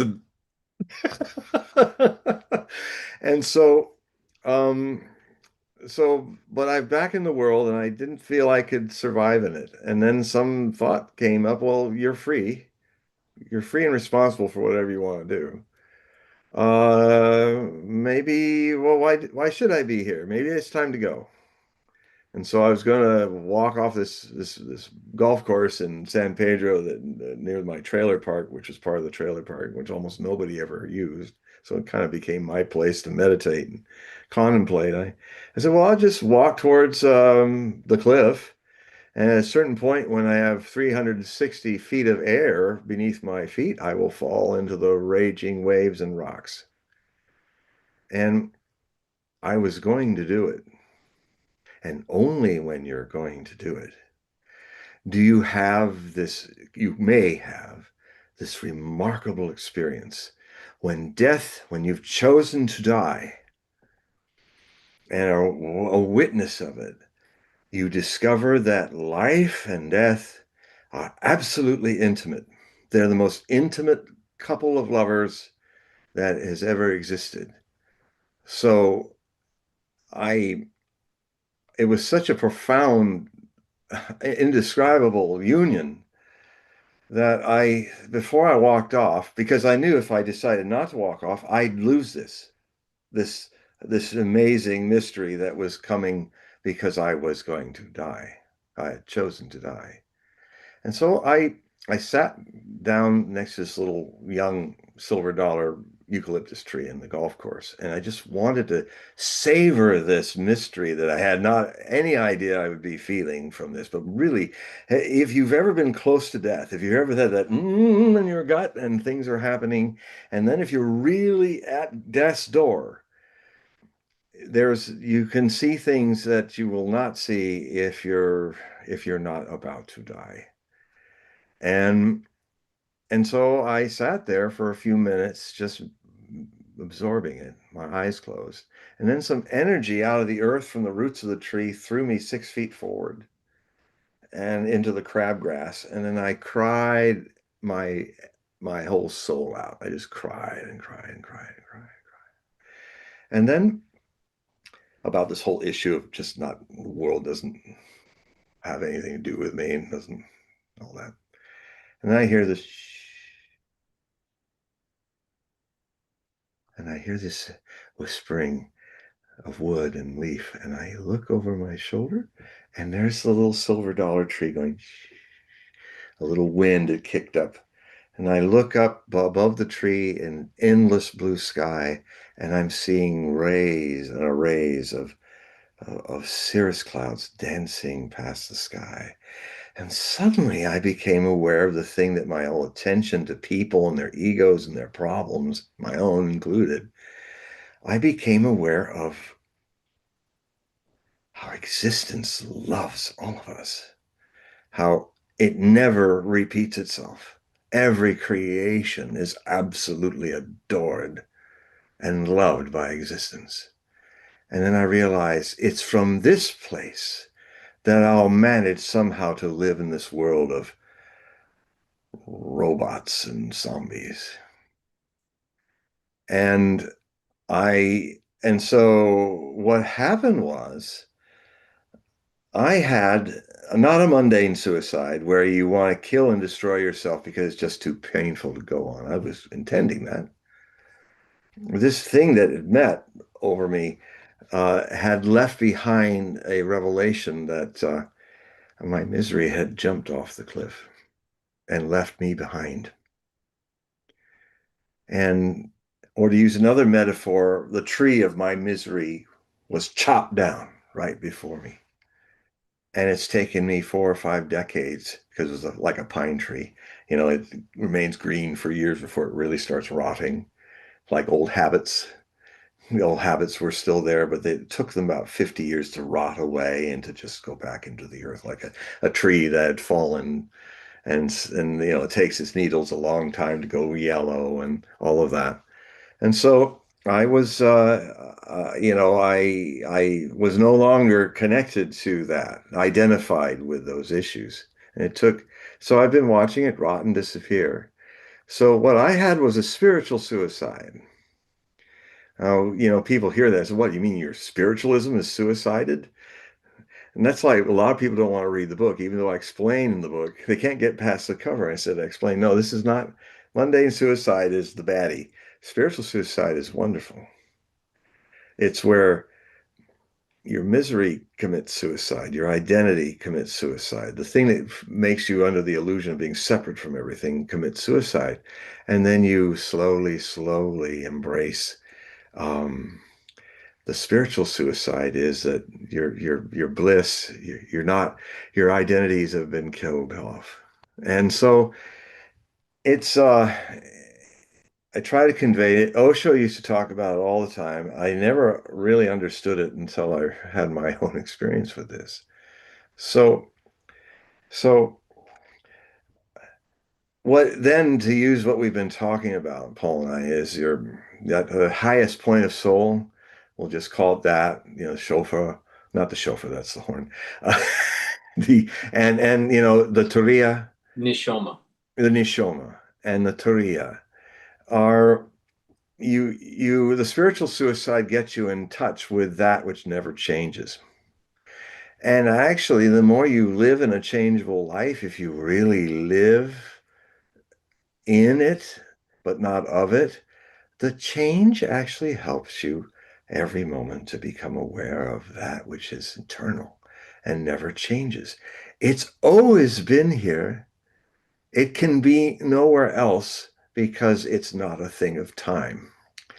But because it's not a thing of movement and change and aging and all that, it is that in you. If you want to know that you've got it, if you are aware that you've been changing, you were young, now you're older. If you've even become aware that even in the first 7 years of your life, the child that you were born in 7 years had shed all of its cells, and now you're a completely different person every 7 years. But you're not. There's that which witnesses it. And it's one of the sad things about language that the worst word that we have to try to grasp this in English is meditation. Because it has a quality of I'm thinking and contemplating. I'm going to be mindful. But what it really is, it's no mindfulness. It's not the mind. It witnesses the mind like everything other witnesses the emotions. And in its witnessing, these things become more vivid, but they become more vivid because they're a movie now. They're not you. They never have been. You have glimpses of this. And so the mind, so the word in Sanskrit is dhyana. Dhyana means witnessing. Just being a witness, not judging for or against, just watching the movie, watching the emotional and mental reactions that come from the movie of your life, but being that which is not anything that moves. Your memories are movements, your thoughts are movements, your emotions move. That's why they keep changing like the weather. But what's not moving is watching them. And if you become aware of that reflective process of witnessing, neither for nor against, you start to become the witness. You've never done it. You can never do anything, which is of time. You just become the water in the wave that remembers that it's the ocean. Now, if it remembers that it's the whole ocean, how can it go to war with other waves? How can it not love every wave, whatever state the wave is in? Because maybe the waves that believe that their shape is who they are, because that's what the Society of Waves teaches waves. Oh, you're the shape. The shape is you, not what's inside. There's nothing inside. Your shape is what makes you so precious. And that's why it's so, it's such a sad thing when a beautiful wave like you, like me, will die and go away and then it's like never comes back. And how sad that is, because the wave shape is everything. But the truth is, what's inside the wave has no shape, can enjoy the shapes as they create and rise and fall. It's not against them. That water that's been part of being a shape, when it splashes back into the water, will be a water memory that will go and be in the shape of a future water shape. And that's where you get reincarnation. Memories of other splashes. Death is a splash, and when it splashes, it throws the parts of the wave that were the shape into new waves. And that's why you don't remember a complete uh, past life, because it's all fragmentary, because it's all splashing around. When the mental body breaks, it splashes its thoughts around, and you actually absorb other memories. Now, there will come a time in the future where there'll be a technology to really look deep into this, and it will eventually give us a technology where we will be able to go all the way back to the beginning of life and know what it really was like, because the memory is there. Mm-hmm. And right to the beginning of the amino acids being zapped by lightning. Yep. Don has another question. So Okay. Don, go ahead. Yeah, I'd like to play on that your three I would call them phases, not phases, but conditions. The ruah. My question really is, or I'm sorry, is it the nephism? I'm sorry. Nefesh is by the body. Nefesh. Ruach is the middle, and then neshama is the eye soul. Well, being an engineer, I'm also just kind of asking you, do you see kind of the body as sort of just the DNA as just coding for biological machinery? Well, yes. Yeah.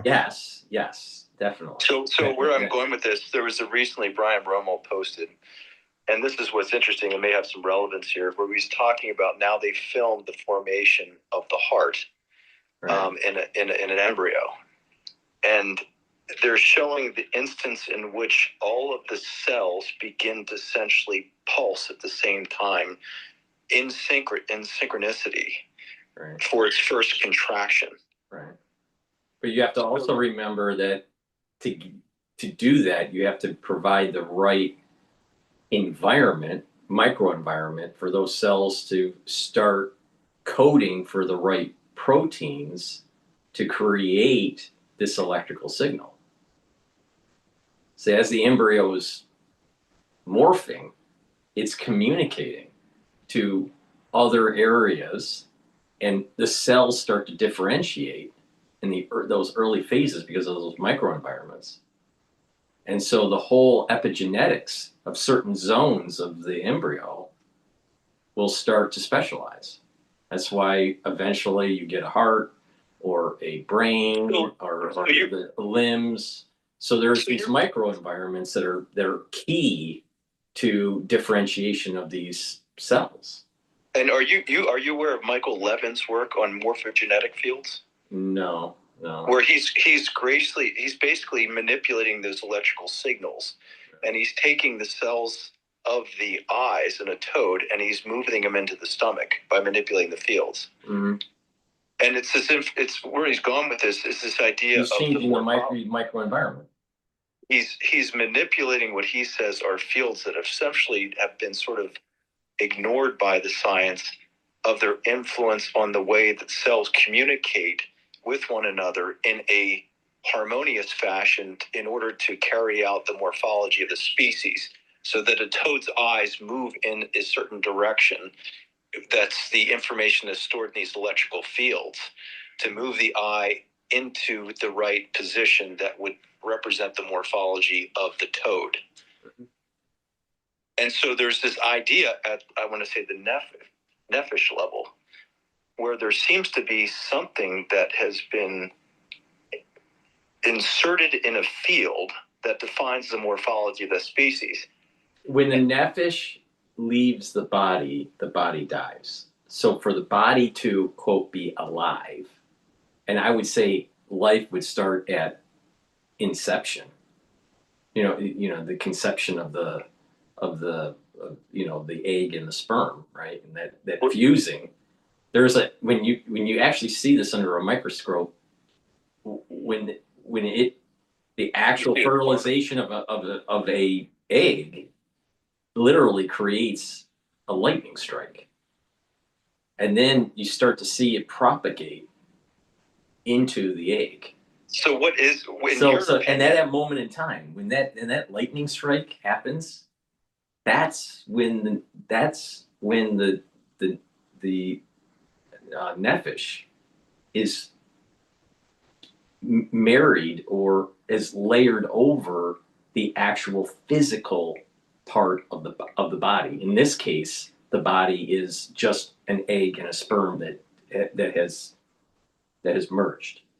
Like code for it's and then as it's developing, the body's developing, but it's developing because the nephesh is right above the body. I wouldn't say it's infused with the body, but it's right above it. And the moment that the nephesh decides to go away, for whatever reason, the end of the body happens. Sometimes it's in early development. Sometimes it's when you're 70 years old or 100 years old, whatever.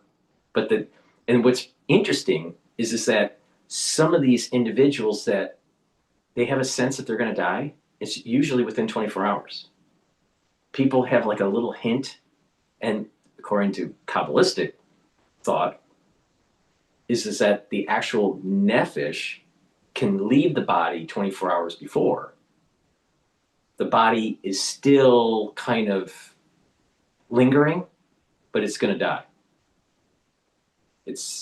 But the body, what we call body, its energy source to stay alive is the nephesh.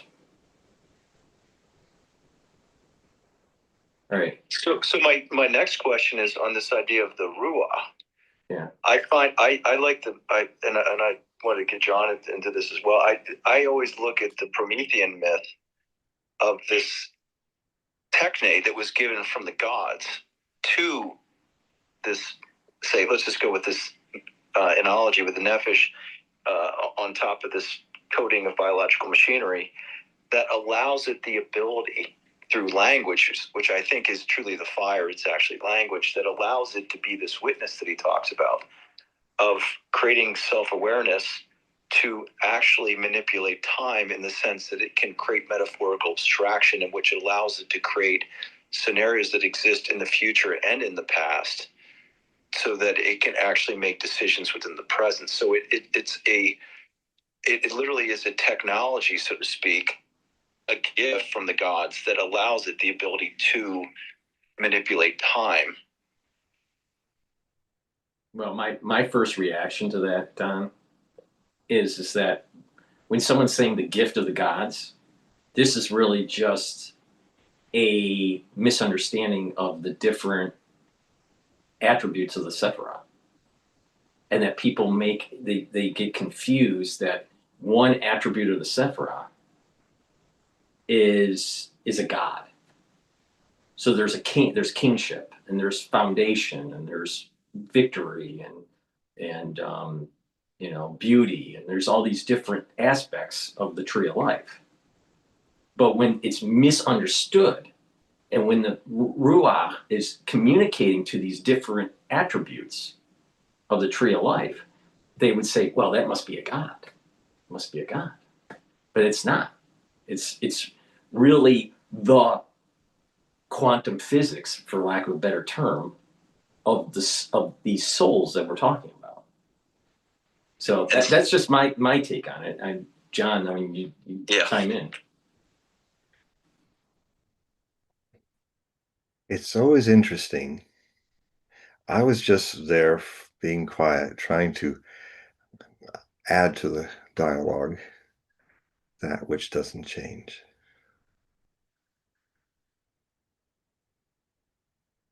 So you're not going to add anything? Well, let me add to my, and I can end it because the question that I have is in this idea of evolution, and the idea is language is something that evolved. This idea of our ability to create words and then metaphors and then abstract, was that something Done. Based on this philosophy, words and knowledge came before the code of the human body. Material world, before the universe, there was language.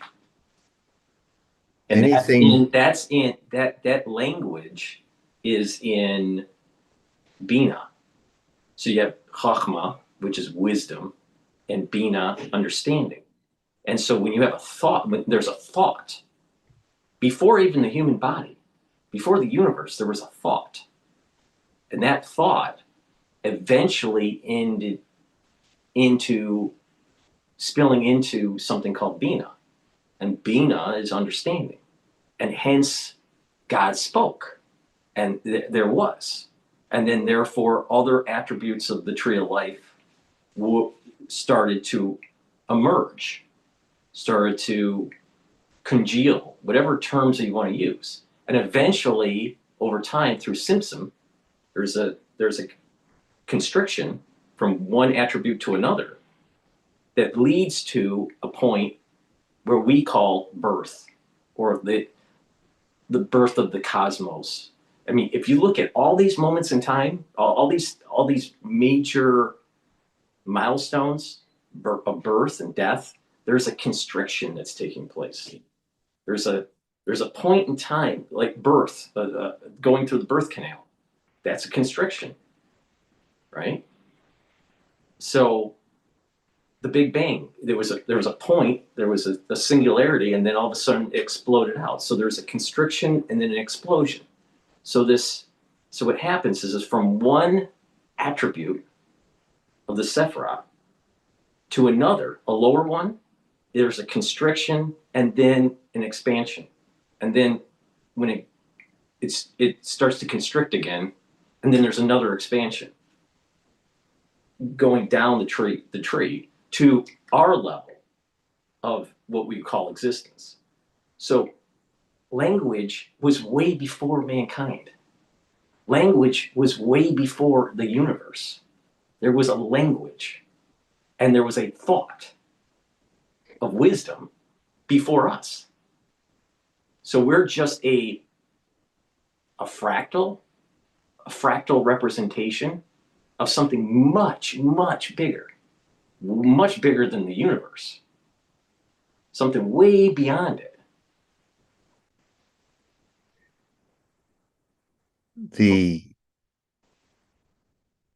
Yeah, go ahead. Everything that has been said, and it's really great. Everything has been said. Everything that's been thought, conjured. There is something that is deeper than all of that. There is something that was there before the thought, before the idea, before the sound. And that's our very nature. And what I observe in myself and others, and even in this dialogue, is and it's not a right or wrong thing. It's simply a process that is outside of the source. And the process is that it's because everything that has been thought about it, everything that you guys have been discussing, are things moving in time. But at no time, and that's what my contribution to, I don't know if people noticed it or not, some might, why I just spontaneously got into that place of not thinking, to bring that element into this debate or this discussion. Something that,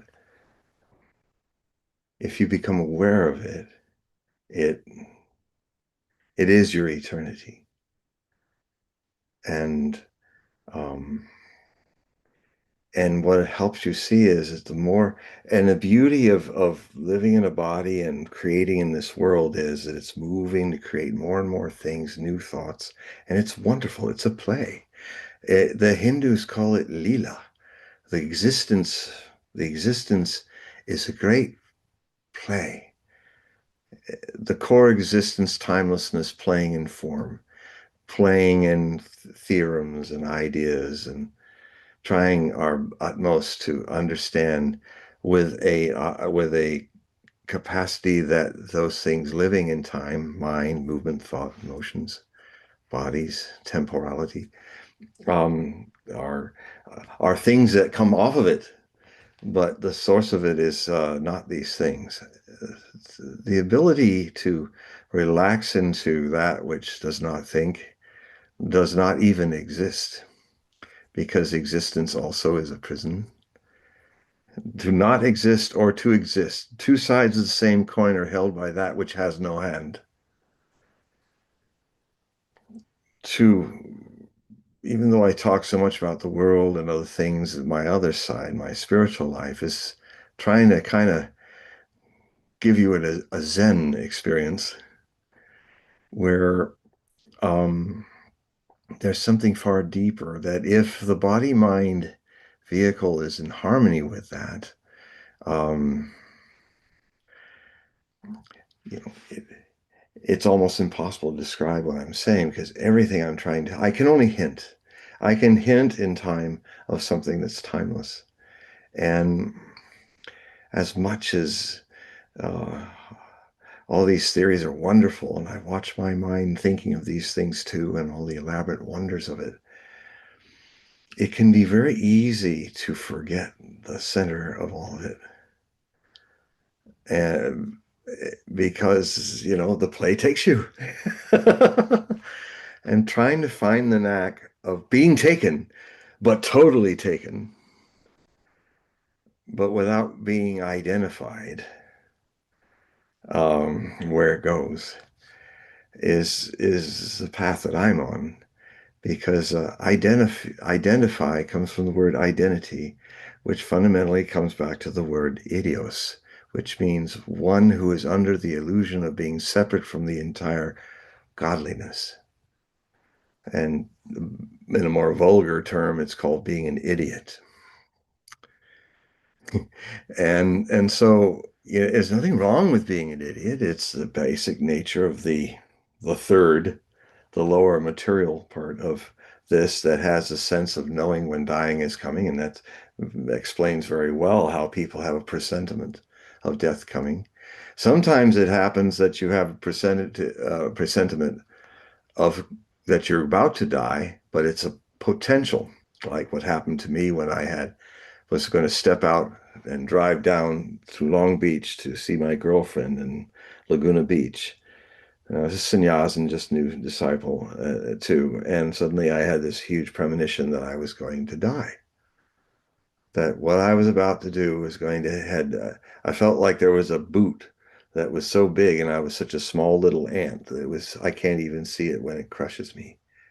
And I'm standing at the threshold of the door, and I said to my mother, who was also sannyas, and I said, I think I'm going to die, something, and I don't know what to do. I felt so helpless, and then some invisible force pushed me out of the door. And it's an interesting thing, because 40 minutes later, in Long Beach, California, as I was passing legally through a green light, a man in a huge boat of a station wagon hit my two-door Maverick Ford at 55 miles an hour and T-boned me right in the driver's door. And I was given up for being dead for 20 minutes as they worked on the other man. And but I wasn't dead. The moment of the collision, I witnessed my body, the world, earth, the sky, the car, all ripped like shreds of sheets. And I was thrown into an infinitely now goldenness, infinite goldenness.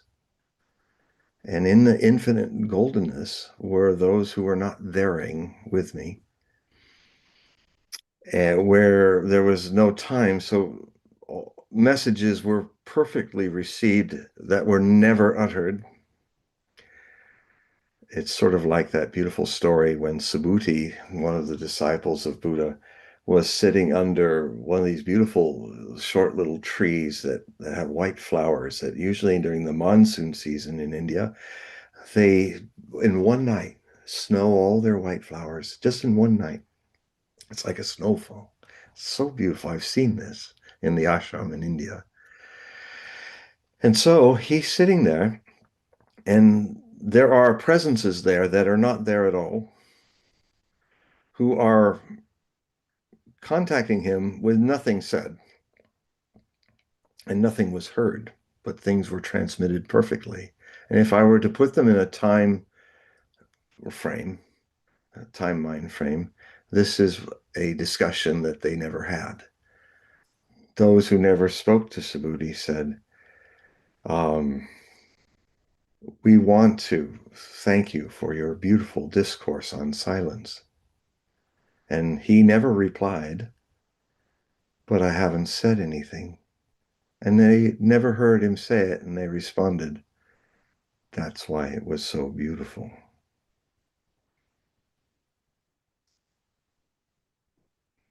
So these two presences that were never there are speaking to me that have also become nevermore.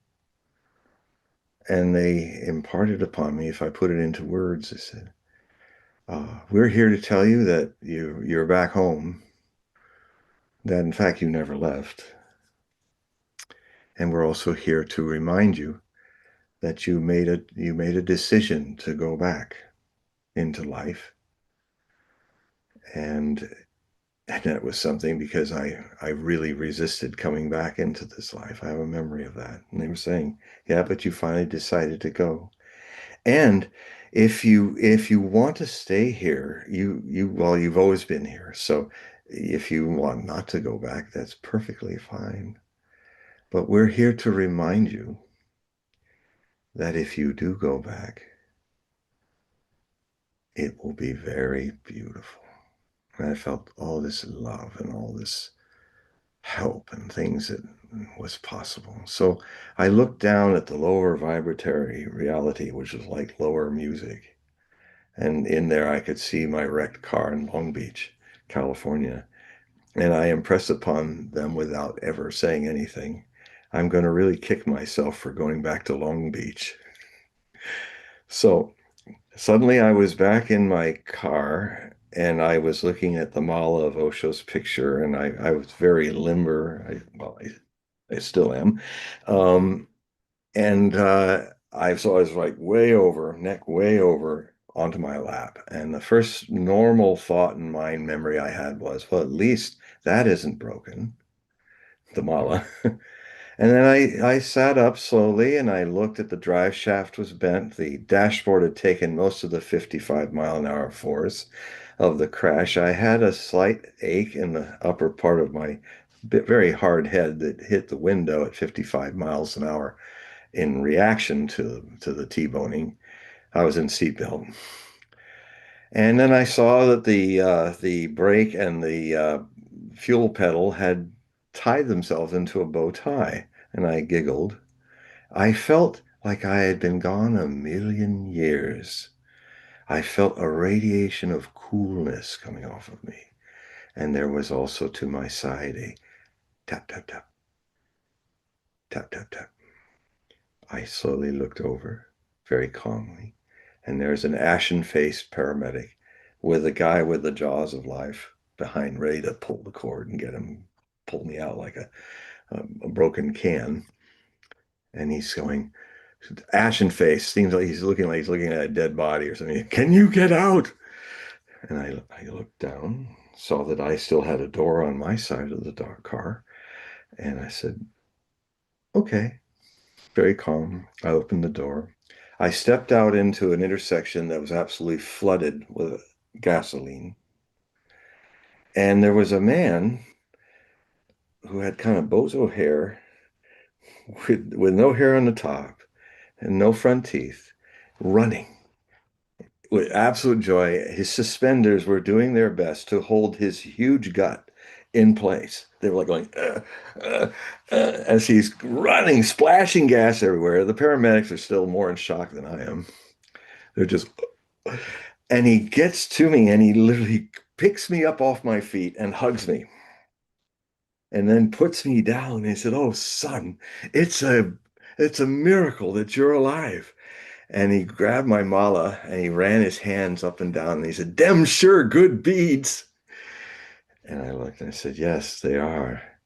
And it was through him that I later found out what happened in the 20 minutes that I had missing. What had happened is the car hit me, and when they saw me, my I was absolutely white as a sheet.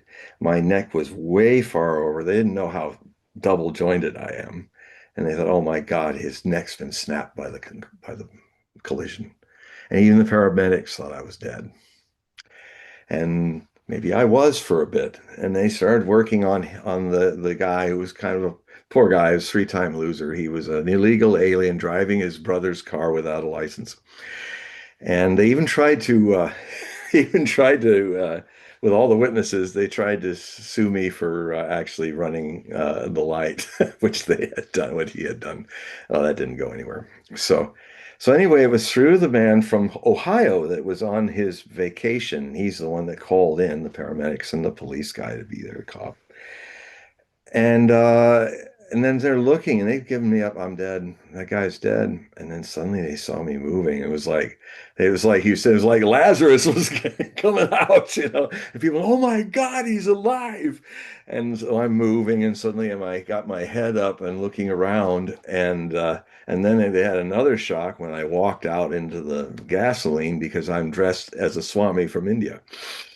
I have this fuchsia maroon robe and this big beads, and I'm stepped right out of an ashram, and so it was like, my God, who is this guy? And um, so that accident was one of three brushes with death I had within a 2-month period. 3 days later, I had the third. I won't talk about that, maybe another time. But um, I it when I was out in the golden infiniteness, I saw all the potentials of the next few hundred years. And I thought maybe that I would last that long, but I know my body won't do that. But it was like, so in a way, my work kind of comes from this. Things drop in there effortlessly that were open to me in that one kind of eternal nothingness moment in the golden infiniteness. And and so I've never been quite in my body.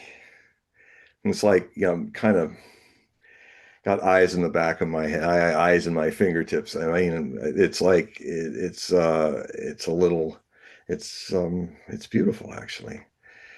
Um, so these, it's from experiences like that where flew beyond experience, beyond time, that I take back to me in this world something I want to share with everyone, even if it's just me being quiet as you guys are talking. This thing which it doesn't exist at all, and that it was makes it perfectly free, because existence is a concept. You know, non-existence cannot exist without existence as a concept. So there are two concepts, two sides of something that are outside of that no mindfulness that witnesses it. So um, I guess this would be called the Turiya, glimpses of the Turiya, the fourth stage of samadhi. I don't know. Um, so, I mean, in a way, sometimes I feel more and more I begin to understand when Emperor Wu asked Bodhidharma with his big eyes, with no eyelids, and like a lion, very terrifying Buddha, but amazing Buddha. And the emperor said to him, "Who are you?" And he said, "No knowing." See, the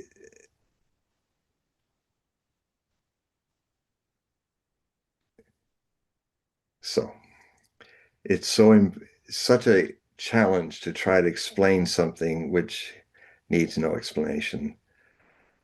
But it's the only way to hint it with the thing that isn't it.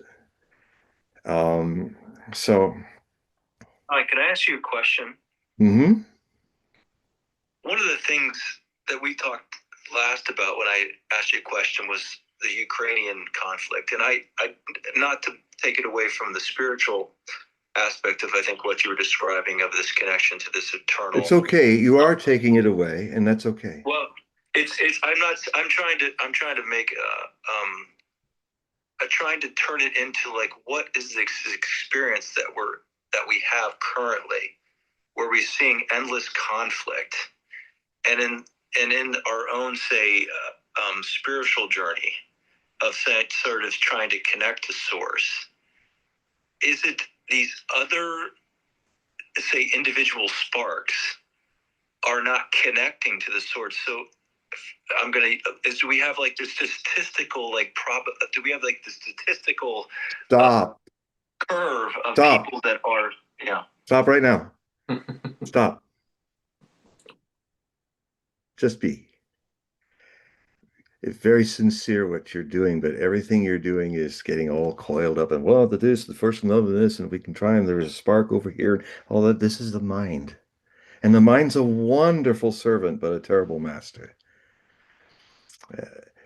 If you're coming from this space that is beyond all that and be in all of that, your mind can then work in that space of relaxedness. It just will work for you as a servant.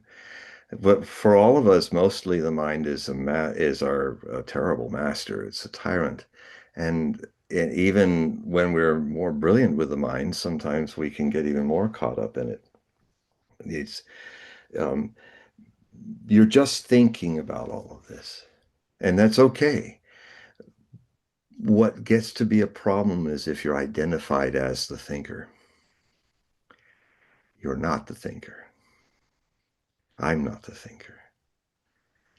So there are certain techniques that I've learned from my master Osho, and really comes to a point where he once made a statement at the end of a book called "There's Only One Sky." It's about the Tibetan masters of the Pink Lotus Order, which Tilopa was the first, and then Milarepa was the third, and Marpa, and a really great Tibetan tradition. But it got me. I was still very intellectually engaged with Osho's work, and I was reading this, and I was hoping there'd be this big kind of ending, this climax, this kind of intellectual opening. But then he said something that was a real buzzkill. He said the book, he said, okay, now there comes a time when you have to put the books aside and take a jump. And I was scared because I was going to have to take a jump from what I was unfamiliar with, but which was something the mind can't grasp, because mind is a creature of time, and this thing is not in time. It's free of it, and if the source is remembered, and then if you can play with your mind and body and the changing world with it, it's quite a revolutionary, different insight into being a visitor of this world of time and temperateness. So um, and you know, I know where you're going in with the whole thing with Ukraine and all that, because I've been writing tens of thousands of words about it and doing things. So, but there's the mind cannot solve this problem, because it's the problem. When it's the problem, the mind is when we are identified as a mind. And so what I could say to you, you know, if you email me, and anyone that's listening to this, what I can do is give you the next step to kind of understand this, it was a step I also had to take, is that I ended up going to my master in India, and I can share with you links and information to the meditation techniques that my teacher Osho had given me and other disciples, because what's wonderful about them is they are tailored for the needs of our times in this mind amplified world that we live in. And so I'm saying that and it's such a discussion like this we've reached. When I said stop, it was not to be rude or anything, but I'm just simply being compassionate. I'm saying this thing I want to share with you now has to go beyond all the thinking. And the next step is to offer these techniques in an email, which I have, which will direct you to where the books are and some of the CDs for the music and all. And to start to experiment with these techniques, which will create a climate that will bring you closer to being a witness of the mind than being centered in the mind. Um, and so I offer that to you. I'd be happy to send that. And to anyone who's listening, just go to I think the email's posted. I guess the email's posted, isn't it? My email is on the page. I have links in the description to your website. Yeah. Well, you go to the website and then the contact button at the top of the website to contact me, uh, push that, and then I'll see it. And I will, and you just put meditation if you just want to say on the subject line. And I will send you, as soon as I see it, I will send you this information.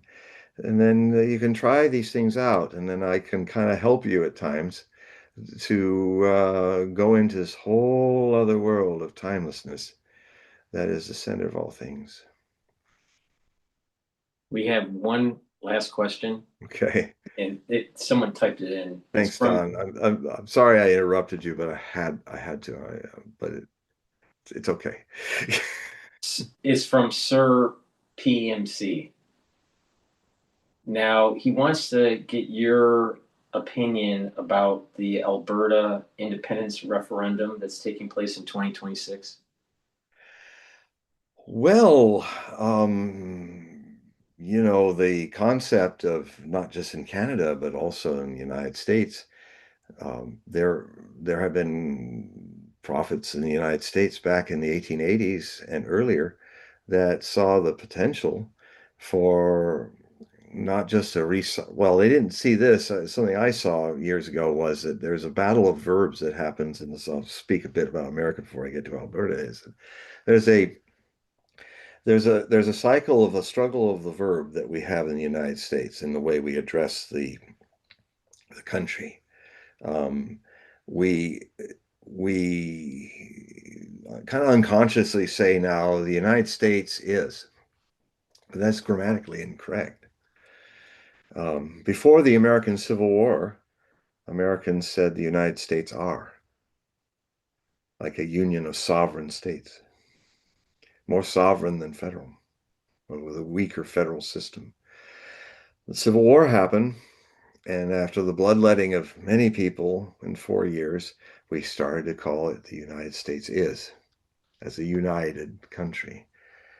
About 20 years ago, I started writing articles about how I see the verb is going to change again. And by the 2020s, it will really be changing. We want to go back to are, not is. And there are prophecies about this from the 1880s. Some very interesting, accurate, published authors were speaking about how they thought that the American Union may break up into more sovereign states as a potential. And that also includes potentials at Alberta, British Columbia. A lot of Western Canada has been thinking of being on its own out of the Canadian Union. And so it might even be possible that it might be a loose association of dominions and states that might interact as sovereign states in a larger confederation of states and provinces. that's very possible as one of the things that might happen in the coming decade from starting with next year. Okay. Well, that was the end of the questions. We're at the end of the show, but John, could you explain your periodicals and your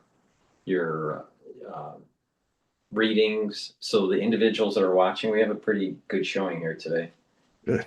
so they can sign up and help support your work?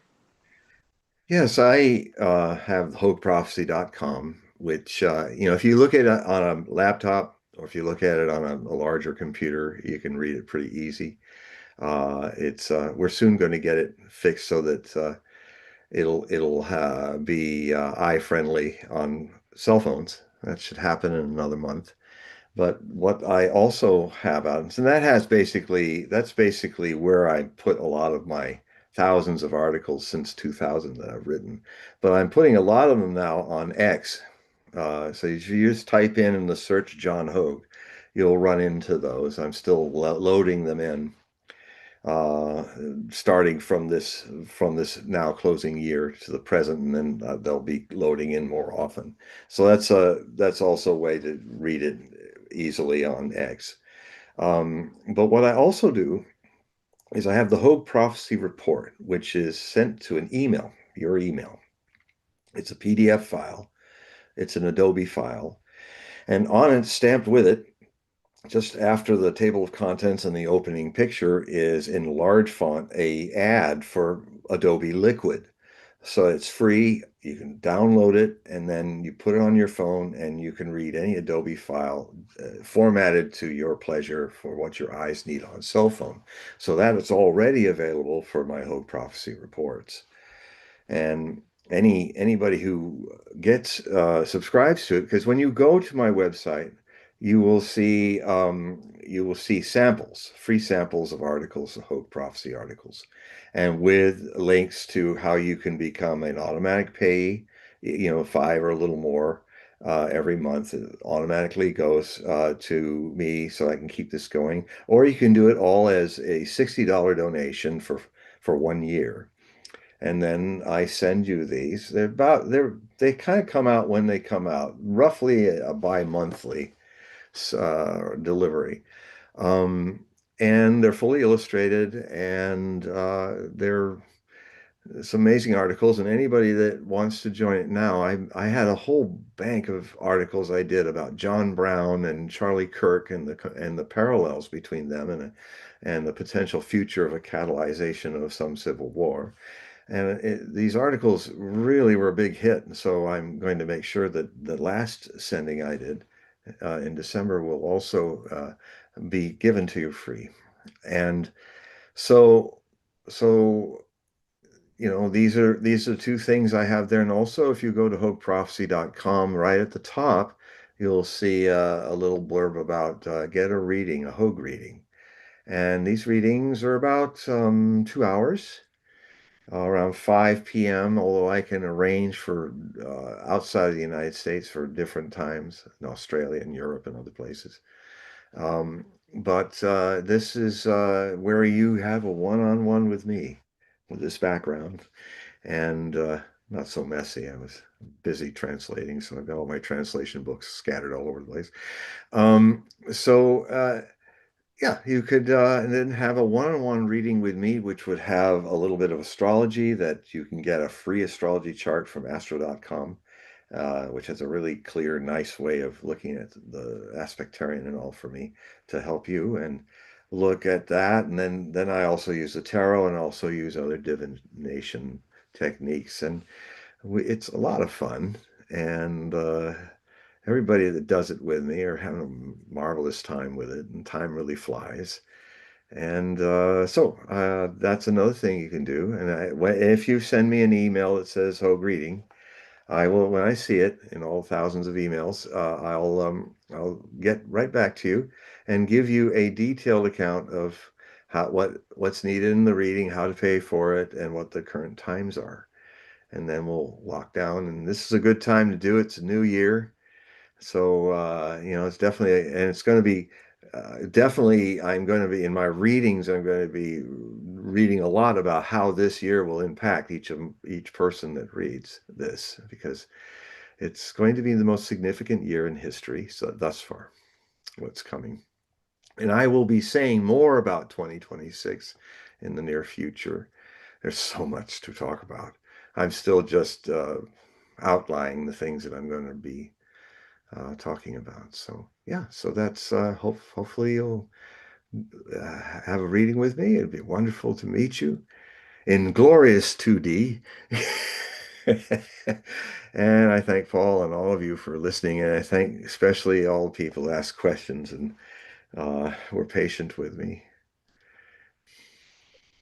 So everyone, please click the link that's in the description of this video and go to John's website and help support the work that he does. In addition, can you please ask your social media to subscribe to the channels that we have so we can accrete a larger audience as we do these shows? I think it's going to be very important as we move towards tumultuous times in 2026 and in 2027. And I think there's some unique insights that John has that needs to be spread, that the word needs to be spread, and we need your help. So please ask your social media to follow us. I'd greatly appreciate it. And again, please click the link and go to John's website and help support. Because we're doing this for the audience to be informed, and it's all free. And it's important to help support this type of media stream. And what you can do right now, it's what I do with all of my sources, just hit that like button. You can hit it right before the show happens. You can hit it when you feel, wow, this is great. You can hit it after the show. It'll say hit the one time you hit it, but it's so simple and so important and so easy, but so helpful to get the algorithms in YouTube to realize, oh, there's something going on here. More people are going in. So if all 400, 500, 600 of you do it now, YouTube's going to notice, and it's going to turn more attention to Paul and me and all of his other guests. Mm-hmm. Well, thank you everybody for attending, and we'll do this again in 2 weeks or so. And I want everyone to have a happy new year, and we'll see you on the other side. Thank you for joining. Bye-bye. Bye-bye.